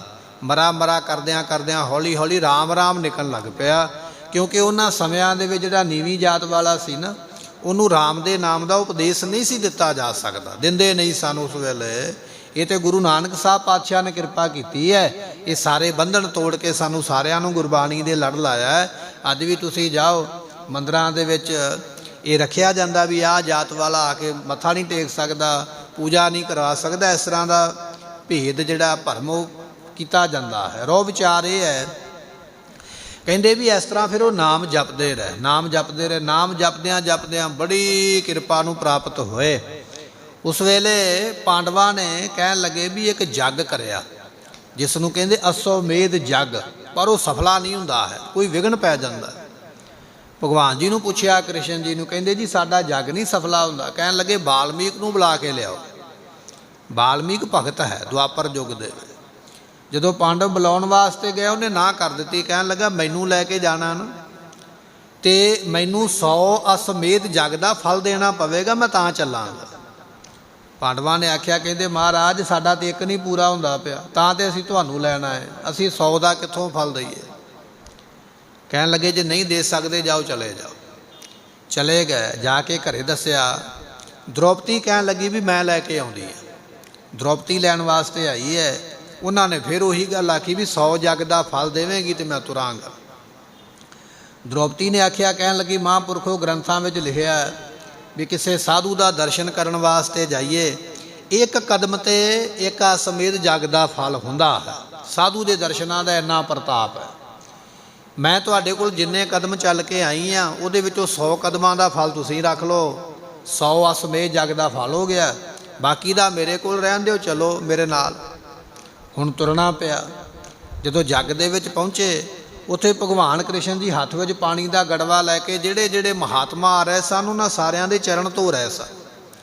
ਫਿਰ ਵਾਲਮੀਕ ਦੇ ਚਰਨ ਵੀ ਭਗਵਾਨ ਕ੍ਰਿਸ਼ਨ ਨੇ ਆਪ ਧੋਤੇ। ਸਾਖੀ ਸੁਣਾਉਣ ਵਾਲੇ ਅੱਧੀ ਕੁ ਸਾਖੀ ਸੁਣਾ ਦਿੰਦੇ ਵੀ ਉਹ ਡਾਕੂ ਸੀ, ਲੁਟੇਰਾ ਸੀ, ਲੋਕਾਂ ਨੂੰ ਲੁੱਟਦਾ ਸੀ, ਪਰ ਸਾਰਾ ਜੀਵਨ ਨਹੀਂ ਸੁਣਾਇਆ ਜਾਂਦਾ ਵੀ ਅੱਗੇ ਉਸ 'ਤੇ ਕਿਰਪਾ ਕਿੰਨੀ ਕੁ ਹੋਈ। ਭਗਵਾਨ ਜੀ ਚਰਨ ਧੋਂਦੇ ਪਏ। ਚਰਨ ਧੋ ਕੇ ਜੱਗ ਸ਼ੁਰੂ ਕਰਾਇਆ। ਉਸ ਵੇਲੇ ਭੋਗ ਲਾਉਣ ਵਾਸਤੇ ਪਦਾਰਥ ਲੈ ਆਉਂਦੇ, ਅਤੇ ਵਾਲਮੀਕ ਜੀ ਨੇ ਕੀ ਕੀਤਾ, ਖੱਟੇ ਮਿੱਠੇ ਸਾਰੇ ਪਦਾਰਥ ਇਕੱਠੇ ਕਰ ਦਿੱਤੇ। ਉਸ ਵੇਲੇ ਦ੍ਰੋਪਦੀ ਦੇ ਮਨ ਵਿੱਚ ਸ਼ੰਕਾ ਪੈਦਾ ਹੋ ਗਿਆ ਵੀ ਅਸੀਂ ਤੇ ਬਣਾਏ ਨੇ, ਲੂਣ ਵਾਲੇ ਵੱਖਰੇ ਬਣਾਏ ਨੇ, ਮਿੱਠੇ ਵਾਲੇ ਵੱਖਰੇ ਬਣਾਏ, ਖੱਟੇ ਵਾਲੇ ਵੱਖਰੇ ਬਣਾਏ, ਵੀ ਜਿਹਦਾ ਜੀ ਕਰਦਾ ਉਹੋ ਜਿਹੇ ਹੀ ਪਦਾਰਥ ਖਾਵੇ। ਇਹਨਾਂ ਨੇ ਸਾਰੇ ਇਕੱਠਿਆਂ ਦਾ ਹੀ ਕਹਾਣੀ ਬਣਾ ਦਿੱਤੀ, ਇੱਕੇ ਥਾਂ 'ਤੇ ਕਰ ਦਿੱਤੇ। ਉਸ ਵੇਲੇ ਪੁੱਛ ਹੀ ਲਿਆ, ਕਹਿਣ ਲੱਗੇ ਜੀ ਇਹ ਕਿਉਂ ਕੀਤਾ ਹੈ?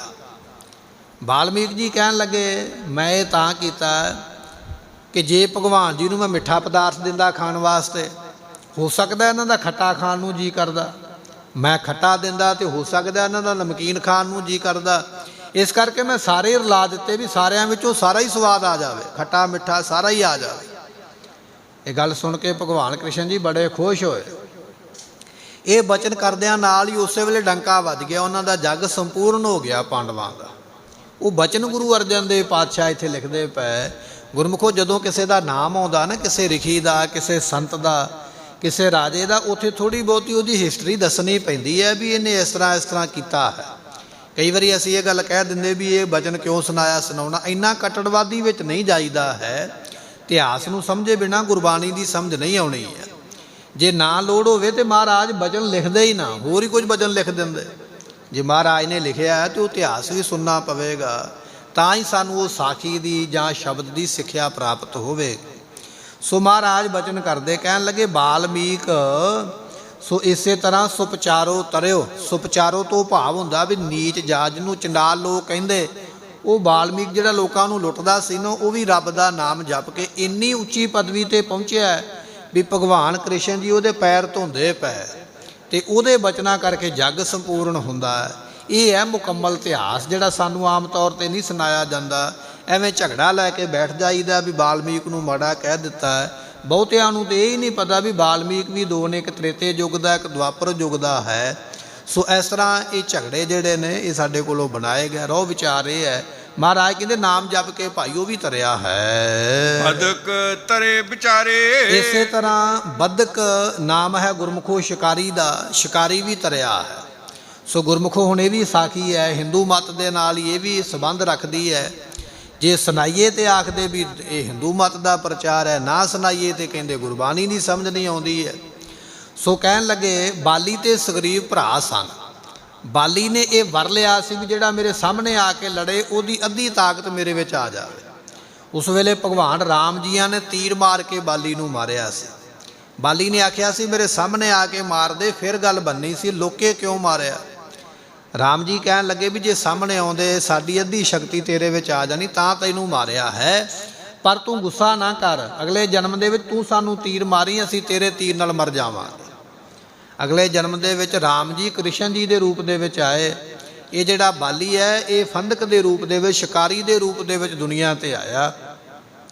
ਭਗਵਾਨ ਕ੍ਰਿਸ਼ਨ ਜੀ ਜਿਹੜੇ ਸਨ ਉਸ ਵੇਲੇ ਵਿਭਾਸ ਖੇਤਰ ਦੇ ਵਿੱਚ ਆਪਣੇ ਗੋਡੇ ਦੇ ਉੱਪਰ ਲੱਤ ਰੱਖ ਕੇ ਲੰਮੇ ਪਏ ਸਨ। ਉਸ ਵੇਲੇ ਸ਼ਿਕਾਰੀ ਨੇ ਤੀਰ ਮਾਰਿਆ ਸੀਗਾ ਇਹਨਾਂ ਦੇ ਚਰਨਾਂ ਵਿੱਚ। ਭਗਵਾਨ ਕ੍ਰਿਸ਼ਨ ਦੇ ਚਰਨਾਂ ਦੇ ਵਿੱਚ ਪਦਮ ਦਾ ਨਿਸ਼ਾਨ ਹੈ। ਪਦਮ ਜਦੋਂ ਚਮਕਿਆ ਉਹਨੂੰ ਲੱਗਿਆ ਵੀ ਸ਼ਾਇਦ ਕਿਸੇ ਜਾਨਵਰ ਦੀਆਂ ਅੱਖਾਂ ਚਮਕਦੀਆਂ ਪਈਆਂ। ਤੀਰ ਮਾਰਿਆ, ਉਹ ਭਗਵਾਨ ਜੀ ਦੇ ਚਰਨਾਂ 'ਤੇ ਆ ਕੇ ਵੱਜਾ। ਜਦੋਂ ਚਰਨਾਂ 'ਤੇ ਆ ਕੇ ਵੱਜਾ ਤੇ ਭੱਜ ਕੇ ਮਗਰ ਜਦੋਂ ਵੇਖਣ ਆਇਆ ਤੇ ਸਾਹਮਣੇ ਭਗਵਾਨ ਜੀ ਜ਼ਖਮੀ ਹੋਏ। ਰੋਣ ਲੱਗ ਪਿਆ ਆ ਕੇ, ਕਹਿੰਦਾ ਜੀ ਗਲਤੀ ਹੋ ਗਈ, ਅਣਜਾਣੇ ਵਿੱਚ ਕਰ ਬੈਠਾ, ਮੈਨੂੰ ਪਤਾ ਨਹੀਂ। ਉਹਨਾਂ ਨੇ ਜੱਫੀ ਵਿੱਚ ਲੈ ਲਿਆ, ਕਹਿਣ ਲੱਗੇ ਰੋ ਨਾ, ਇਹ ਤੇਰਾ ਤੇ ਸਾਡਾ ਪਿਛਲੇ ਜਨਮਾਂ ਦਾ ਬਚਨ ਹੋਇਆ ਸੀਗਾ। ਅਸੀਂ ਤੈਨੂੰ ਤੀਰ ਮਾਰਿਆ, ਤੂੰ ਸਾਨੂੰ ਮਾਰਿਆ। ਤੇਰੇ ਤੀਰ ਵੱਜਣ ਕਰਕੇ ਅਸੀਂ ਦੁਨੀਆ ਤੋਂ ਚੱਲੇ ਹਾਂ, ਸਾਡਾ ਤੀਰ ਵੱਜਣ ਕਰਕੇ ਤੂੰ ਦੁਨੀਆ ਤੋਂ ਗਿਆ ਸੀ। ਉਹ ਬਚਨ ਲਿਖਦੇ ਪਏ, ਕਹਿਣ ਲੱਗੇ ਬੱਧਕ ਤਰੇ ਵਿਚਾਰੇ। ਇਸ ਤਰ੍ਹਾਂ ਤੀਰ ਮਾਰਨ ਵਾਲਾ ਜਿਹੜਾ ਬੱਧਕ ਸੀ ਨਾ ਭਗਵਾਨ ਜੀ ਦੇ ਚਰਨਾਂ, ਉਹਦਾ ਵੀ ਭਲਾ ਹੋਇਆ। ਫਿਰ ਬਖਸ਼ਿਸ਼ ਕਰਦੇ ਹਨ। ਵਾਲਮੀਕ ਸੁਪਚਾਰੋ ਤਰਿਓ ਬਦਕ ਤਰੇ ਵਿਚਾਰੇ। ਗੁਰਮੁਖੋ ਇੱਕ ਬਦਕ ਹੋਰ ਵੀ ਹੋਇਆ ਹੈ, ਉਹਦਾ ਵੀ ਇਤਿਹਾਸ ਥੋੜਾ ਜਿਹਾ ਸਰਵਣ ਕਰ ਲਈਏ, ਸਮਾਂ ਆਪਣਾ ਪੂਰਾ ਹੋ ਗਿਆ ਹੈ। ਕਹਿਣ ਲੱਗੇ ਇਹ ਜਿਹੜਾ ਬਦਕ ਹੈ ਨਾ, ਇਹ ਜਾਨਵਰ ਮਾਰਿਆ ਕਰਦਾ, ਤੇ ਇੱਕ ਰਿਖੀ ਬੈਠਾ ਹੋਇਆ ਹੈ, ਉਸ ਰਿਖੀ ਨੂੰ ਜਾ ਕੇ ਮੱਥਾ ਟੇਕਿਆ। ਕਹਿਣ ਲੱਗਾ ਜੀ ਅੱਜ ਮੈਨੂੰ ਬਹੁਤਾ ਸ਼ਿਕਾਰ ਮਿਲੇਗਾ ਤੇ ਆਪਾਂ ਅੱਧੋ ਅੱਧੀ ਵੰਡ ਲਵਾਂਗੇ।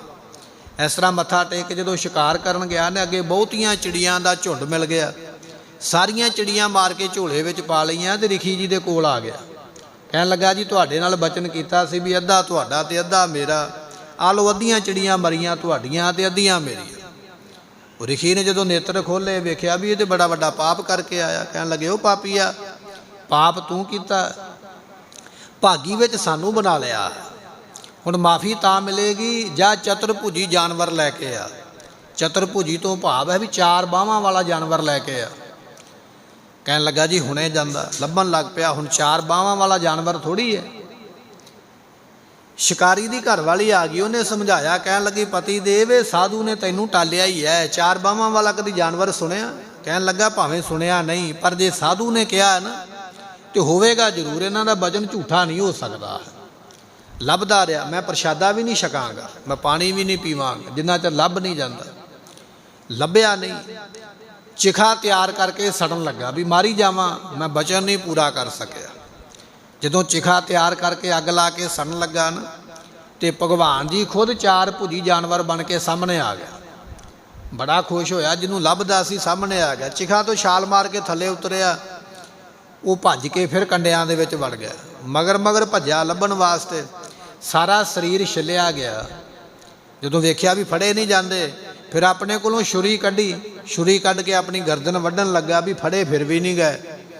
ਉਹ ਚਤੁਰਭੁਜੀ ਜਾਨਵਰ ਕੋਲ ਹੀ ਆ ਗਿਆ। ਫਿਰ ਉਸ ਨੂੰ ਜਾਲੀ ਦੇ ਕੱਪੜੇ ਦੇ ਨਾਲ ਬੰਨ੍ਹ ਲਿਆ ਤੇ ਰਿਖੀ ਦੇ ਕੋਲ ਲੈ ਕੇ ਆ ਗਿਆ। ਲਓ ਜੀ ਮੈਂ ਆਪਣਾ ਵਚਨ ਪੂਰਾ ਕੀਤਾ। ਉਸ ਵੇਲੇ ਰਿਖੀ ਜੀ ਨੇ ਵਚਨ ਪੂਰਾ ਹੁੰਦਿਆਂ ਵੇਖ ਕੇ ਕਹਿਣ ਲੱਗੇ ਚਲੋ ਭਾਈ ਤੂੰ ਵਚਨ ਪੂਰਾ ਕੀਤਾ, ਤੇਰਾ ਪਾਪ ਮਾਫ ਹੈ। ਫਿਰ ਪੁੱਛਿਆ ਰਿਖੀ ਜੀ ਨੂੰ, ਕਹਿੰਦੇ ਜੀ ਇਹ ਕੌਣ ਹੈ? ਕਹਿੰਦੇ ਭਗਵਾਨ ਹੈ, ਤੇਰਾ ਪ੍ਰਣ ਪੂਰਾ ਕਰਨ ਵਾਸਤੇ ਆਇਆ। ਰੱਬ ਖੁਦ ਆ ਗਿਆ ਚਤੁਰਭੁਜੀ ਬਣ ਕੇ, ਮਰ ਨਾ ਜਾਵੇ, ਇਹ ਮੈਨੂੰ ਲੱਭਦਾ ਪਿਆ। ਉਸ ਵੇਲੇ ਉਪਦੇਸ਼ ਦਿੱਤਾ, ਕਹਿਣ ਲੱਗੇ ਹੁਣ ਨਾਮ ਜਪ। ਉਸ ਵੇਲੇ ਬਦਕ ਨੇ ਬਹੁਤ ਭਾਰੀ ਨਾਮ ਜਪ ਕੇ ਤੇ ਆਪਣੇ ਸਰੀਰ ਨੂੰ, ਆਪਣੇ ਜਨਮ ਨੂੰ ਸਫਲਾ ਕੀਤਾ। ਸੋ ਵਿਦਵਾਨਾਂ ਦੀ ਵਿਚਾਰ ਹੈ ਵੀ ਅਗਲੇ ਜਨਮ ਦੇ ਵਿੱਚ ਗੁਰੂ ਗੋਬਿੰਦ ਸਿੰਘ ਪਾਤਸ਼ਾਹ ਮਹਾਰਾਜ ਜੀਆਂ ਦੇ ਕੋਲ ਆ ਕੇ ਅੰਮ੍ਰਿਤ ਦੀ ਦਾਤ ਪ੍ਰਾਪਤ ਕਰਕੇ ਮੁਕਤੀ ਨੂੰ ਇਹ ਬਦਕ ਜਿਹੜਾ ਉਹ ਪ੍ਰਾਪਤ ਹੋਇਆ। ਸੋ ਲੰਮੀਆਂ ਵਿਚਾਰਾਂ ਨੇ, ਸਮਾਂ ਸੀਮਤ ਹੈ। ਮਹਾਰਾਜ ਕਹਿੰਦੇ ਇਸ ਤਰ੍ਹਾਂ ਦੇ ਭਾਈ ਬਦਕ ਹੋਏ ਨੇ, ਜਿਹਨੇ ਭਗਵਾਨ ਕ੍ਰਿਸ਼ਨ ਨੂੰ ਤੀਰ ਮਾਰਿਆ ਉਹਦਾ ਵੀ ਭਲਾ ਹੋਇਆ, ਜਿਹੜਾ ਚਿੜੀਆਂ ਮਾਰ ਕੇ ਲਿਆਇਆ ਉਹਨੂੰ ਵੀ ਰੱਬ ਨੇ ਦਰਸ਼ਨ ਦੇ ਕੇ ਉਹਦਾ ਵੀ ਭਲਾ ਕੀਤਾ। ਐਸੇ ਪਾਪੀਆਂ ਦਾ ਉਹ ਭਲਾ ਕਰ ਦਿੰਦਾ ਹੈ, ਐਸੀ ਕਿਰਪਾ ਕਰਦਾ ਹੈ। ਏਕ ਨਿਮਖ ਮਨ ਮੈਂ ਆਰਾਧਿਓ, ਜਿਨੇ ਇੱਕ ਨਿਮਖ ਸਮਾਂ ਵੀ ਰੱਬ ਨੂੰ ਕਿਤੇ ਯਾਦ ਕਰ ਲਿਆ ਹੈ। ਗਜਪਤ ਪਾਰ ਉਤਾਰੇ, ਐਰਾਵਤ ਨਾਮ ਦਾ ਹਾਥੀ ਹੈ। ਸਾਖੀ ਆਪਾਂ ਇਹ ਵੀ ਸਰਵਣ ਕੀਤੀ। ਉਹ ਪਾਣੀ ਪੀਣ ਗਿਆ ਸੀ, ਤੇਂਦੂਏ ਨੇ ਫੜ ਲਿਆ। ਭਗਵਾਨ ਨੇ ਉਸ ਹਾਥੀ ਦਾ ਵੀ ਭਲਾ ਕਰ ਦਿੱਤਾ ਹੈ। ਕੀਨੀ ਰੱਖਿਆ ਭਗਤ ਪ੍ਰਹਲਾਦਾ, ਭਗਤ ਪ੍ਰਹਿਲਾਦ ਦੀ ਰੱਖਿਆ ਕੀਤੀ। ਜਦੋਂ ਹਰਨਾਕਸ਼ ਮਾਰਨਾ ਚਾਹੁੰਦਾ ਹੈ ਨਾ, ਮੁਲਤਾਨ ਸ਼ਹਿਰ ਸੀ ਹਰਨਾਕਸ਼ ਦਾ। ਮੁਲਤਾਨ ਸ਼ਹਿਰ ਜਿਹੜਾ ਪਾਕਿਸਤਾਨ ਦੇ ਵਿੱਚ ਹੈ ਨਾ, ਇਹ ਸ਼ਹਿਰ ਹਰਨਾਕਸ਼ ਦੀ ਰਾਜਧਾਨੀ ਹੈ। ਇੱਥੇ ਪ੍ਰਹਿਲਾਦ ਨੂੰ ਮਾਰਨਾ ਚਾਹੁੰਦਾ ਹੈ, ਪਰ ਰੱਖਿਆ ਕੀਤੀ ਉਸ ਵੇਲੇ ਪਰਮੇਸ਼ਰ ਨੇ। ਹਰਨਾਕਸ਼ ਨਖੈ ਬਦਾਰੇ, ਹਰਨਾਕਸ਼ ਨੂੰ ਨਵਾਂ ਦੇ ਨਾਲ ਉਸ ਵੇਲੇ ਪਾੜ ਦਿੱਤਾ ਹੈ। ਬਿਦਰ ਦਾਸੀ ਸੁਤ ਭਇਓ ਪੁਨੀਤਾ, ਜਿਹੜਾ ਬਿਦਰ ਸੀ ਨਾ ਗੁਰਮੁਖੋ, ਦਾਸੀ ਦਾ ਪੁੱਤਰ ਸੀਗਾ। ਹੁਣ ਇਤਿਹਾਸ ਤੇ ਗੁਰਮੁਖੋ ਇਹ ਵੀ ਲੰਮਾ ਹੀ ਹੈ, ਆਪਣੇ ਕੋਲ ਸਮਾਂ ਨਹੀਂ ਹੈ ਵੀ ਦਾਸੀ ਦਾ ਪੁੱਤਰ ਕਿਉਂ ਸੀ। ਫਿਰ ਆਪਾਂ ਕਿਤੇ ਅੱਗੇ ਜਾ ਕੇ ਵਿਚਾਰ ਸਰਵਨ ਕਰ ਲਵਾਂਗੇ। ਭਗਵਾਨ ਕ੍ਰਿਸ਼ਨ ਜੀ ਇਹਦੇ ਘਰ ਵਿੱਚ ਜਾ ਕੇ ਬਿਨਾਂ ਲੂਣ ਤੋਂ ਸਾਗ ਛਕਿਆ, ਬਿਨਾਂ ਕੇਲੇ ਤੋਂ ਕੱਲੇ ਛਿਲਕੇ ਹੀ ਛਕ ਲੈ, ਐਸਾ ਇਹਦਾ ਪ੍ਰੇਮ ਕੀਤਾ ਹੈ। ਗੋਬਿੰਦ ਭਾਉ ਭਗਤ ਦਾ ਭੁੱਖਾ। ਇਸ ਤਰ੍ਹਾਂ ਇਹ ਬਿਦਰ ਜਿਹੜਾ ਸੀ ਦਾਸੀ ਦਾ ਪੁੱਤਰ ਸੀਗਾ, ਜਿਹੜਾ ਕਿ ਉਸ ਵੇਲੇ ਬਿਆਸ ਰਿਖੀ ਦੇ ਬਚਨ ਦੇ ਨਾਲ ਪੈਦਾ ਹੋਇਆ। ਕਹਿਣ ਲੱਗੇ ਇਹਨੂੰ ਵੀ ਤਾਰ ਦਿੱਤਾ ਹੈ। ਸਗਲੇ ਕੁੱਲ ਉਜਾਰੇ, ਤੇ ਸਾਰੀਆਂ ਕੁਲਾਂ ਦਾ ਵੀ ਇਸ ਨੇ ਕਹਿੰਦੇ ਭਲਾ ਕਰ ਲਿਆ। ਆਪਣੀਆਂ ਕੁਲਾਂ ਵਿੱਚ ਇਹ ਅਮਰ ਹੋ ਗਿਆ ਹੈ। ਕਵਨ ਅਪਰਾਧ ਬਤਾਓ ਆਪਣੇ, ਮਹਾਰਾਜ ਦੇ ਅੱਗੇ ਬੇਨਤੀ ਕਰੋ, ਮਹਾਰਾਜ ਇਹ ਬੰਦੇ ਸਾਰੇ ਅਪਰਾਧੀ ਸਨ, ਇਹਨਾਂ ਦਾ ਭਲਾ ਕੀਤਾ। ਮੈਂ ਤੇ ਤੁਹਾਨੂੰ ਆਪਣੇ ਅਪਰਾਧ ਦੱਸ ਹੀ ਨਹੀਂ ਸਕਦਾ। ਇਹਨਾਂ ਦਾ ਤੇ ਇੱਕ ਇੱਕ ਅਪਰਾਧ ਹੈ, ਵੀ ਕੋਈ ਡਾਕੂ ਹੈ ਤੇ ਕੋਈ ਚਿੜੀਆਂ ਮਾਰਨ ਵਾਲਾ ਹੈ। ਮੇਰੇ ਵਿੱਚ ਕਿੰਨੇ ਕੁ ਅਪਰਾਧ ਨੇ ਮਹਾਰਾਜ, ਦੱਸੇ ਹੀ ਨਹੀਂ ਜਾ ਸਕਦੇ। ਇਹ ਬੇਨਤੀ ਕਰਨ ਦੀ ਜਾਚ ਦੱਸੀ ਮਹਾਰਾਜ ਨੇ, ਆਪਣੇ ਗੁਨਾਹ ਕਬੂਲ ਕਰਿਆ ਕਰ ਆ ਕੇ। ਮਹਾਰਾਜ ਮੇਰੇ ਵਿੱਚ ਕਿੰਨੇ ਅਪਰਾਧ ਸੈਂਕੜੇ ਨੇ, ਮੈਂ ਦੱਸ ਨਹੀਂ ਸਕਦਾ। ਹਾਂ, ਮਿਥਿਆ ਮੋਹ ਮਗਨਾਰੇ, ਮੈਂ ਤੇ ਝੂਠੇ ਪਦਾਰਥਾਂ ਵਿੱਚ ਹਰ ਵੇਲੇ ਮਸਤ ਰਹਿੰਦਾ ਹਾਂ। ਝੂਠੇ ਪਦਾਰਥ ਕਿਹੜੇ? ਜਿਹੜੇ ਨਾਸ ਹੋ ਜਾਣ। ਨਾਸ ਸਭ ਕੁਝ ਹੀ ਹੋ ਜਾਣਾ, ਰਹਿਣਾ ਕੁਝ ਨਹੀਂ। ਮਹਾਰਾਜ ਜਿਹੜੇ ਨਾਸ ਹੋਣ ਵਾਲੇ ਪਦਾਰਥ ਨੇ, ਵਸਤੂਆਂ ਨੇ, ਸਰੀਰ ਨੇ, ਘਰ-ਬਾਰ ਨੇ, ਪਰਿਵਾਰ ਮੈਂਬਰ ਨੇ, ਮੈਂ ਇਹਨਾਂ ਵਿੱਚ ਮਸਤ ਰਹਿੰਦਾ ਹਾਂ। ਆਇਓ ਸਾਮ ਨਾਨਕ ਓਟ ਹਰ ਕੀ, ਸਤਿਗੁਰੂ ਤੁਹਾਡੀ ਓਟ ਸ਼ਰਨ ਵਿੱਚ ਮੈਂ ਆਇਆ ਹਾਂ। ਲੀਜੈ ਭੁਜਾ ਪਸਾਰੇ, ਮਹਾਰਾਜ ਮੈਨੂੰ ਬਾਹਾਂ ਲੰਮੀਆਂ ਕਰਕੇ ਆਪਣੀਆਂ ਬਾਹਾਂ ਵਿੱਚ ਲੈ ਲਵੋ। ਜਿਵੇਂ ਤੁਸੀਂ ਭਾਈ ਜੈਤਾ ਜੀ ਨੂੰ ਲੰਮੀਆਂ ਬਾਹਾਂ ਕਰਕੇ ਤੇ ਆਪਣੇ ਗਲ ਨਾਲ ਲਾ ਕੇ ਆਖਿਆ ਨਾ, ਰੰਗਰੇਟੇ ਗੁਰ ਕੇ ਬੇਟੇ ਰਹੋ ਪੰਥ ਕੇ ਸੰਗ ਸਮੇਟੇ। ਮਹਾਰਾਜ ਮੈਨੂੰ ਵੀ ਆਪਣੀਆਂ ਬਾਹਾਂ ਵਿੱਚ ਲੈ ਕੇ ਇਸ ਤਰ੍ਹਾਂ ਜੱਫੀ ਵਿੱਚ ਲੈ ਲਓ, ਆਪਣੇ ਕਲਾਵੇ ਦੇ ਵਿੱਚ ਮੇਰਾ ਭਲਾ ਕਰ ਦਿਓ। ਭੁੱਲਾਂ ਚੁੱਕਾਂ ਦੀ ਮੁਆਫੀ ਦਿਓ, ਸੱਜਣ ਅਸੀਸੜੀਆਂ ਸਾਹਿਬ ਸਿਓ ਮੇਲ। ਕਵਨ ਅਪਰਾਧ ਬਤਾਓ ਆਪਣੇ, ਮਿਥਿਆ ਮੋਹ ਮਗਨਾਰੇ। ਆਇਓ ਸਾਮ ਨਾਨਕ ਓਟ ਹਰ ਕੀ, ਲੀਜੈ ਭੁਜਾ ਪਸਾਰੇ। ਵਾਹਿਗੁਰੂ ਜੀ ਕਾ ਖਾਲਸਾ, ਵਾਹਿਗੁਰੂ ਜੀ ਕੀ ਫਤਿਹ। ਸਾਧ ਸੰਗਤ ਜੀ, ਬੇਨਤੀ ਹੈ 1 ਅਕਤੂਬਰ ਤੋਂ ਹਰ ਐਤਵਾਰ ਨੂੰ ਕੀਰਤਨ ਦੀਆਂ ਕਲਾਸਾਂ ਗੁਰਦੁਆਰਾ ਸਾਹਿਬ ਵਿਖੇ ਲੱਗਿਆ ਕਰਨਗੀਆਂ। 2 ਤੋਂ 4 ਵਜੇ ਦਾ ਸਮਾਂ ਹੋਏਗਾ। ਸੋ ਜਿਨ੍ਹਾਂ ਨੇ ਆਪਣੇ ਬੱਚਿਆਂ ਨੂੰ ਕੀਰਤਨ ਦੀ ਸਿਖਲਾਈ ਦੇਣੀ ਹੈ, ਹਰ ਐਤਵਾਰ ਪਹੁੰਚਣ ਦੀ ਕਿਰਪਾਲਤਾ ਕਰਨੀ। ਵਾਹਿਗੁਰੂ ਜੀ ਕਾ ਖਾਲਸਾ, ਵਾਹਿਗੁਰੂ ਜੀ ਕੀ ਫਤਿਹ। ਬਿਦਰ ਦਾਸੀ ਸੋਤ ਰਹਿ ਗਿਆ ਸਾਡੇ।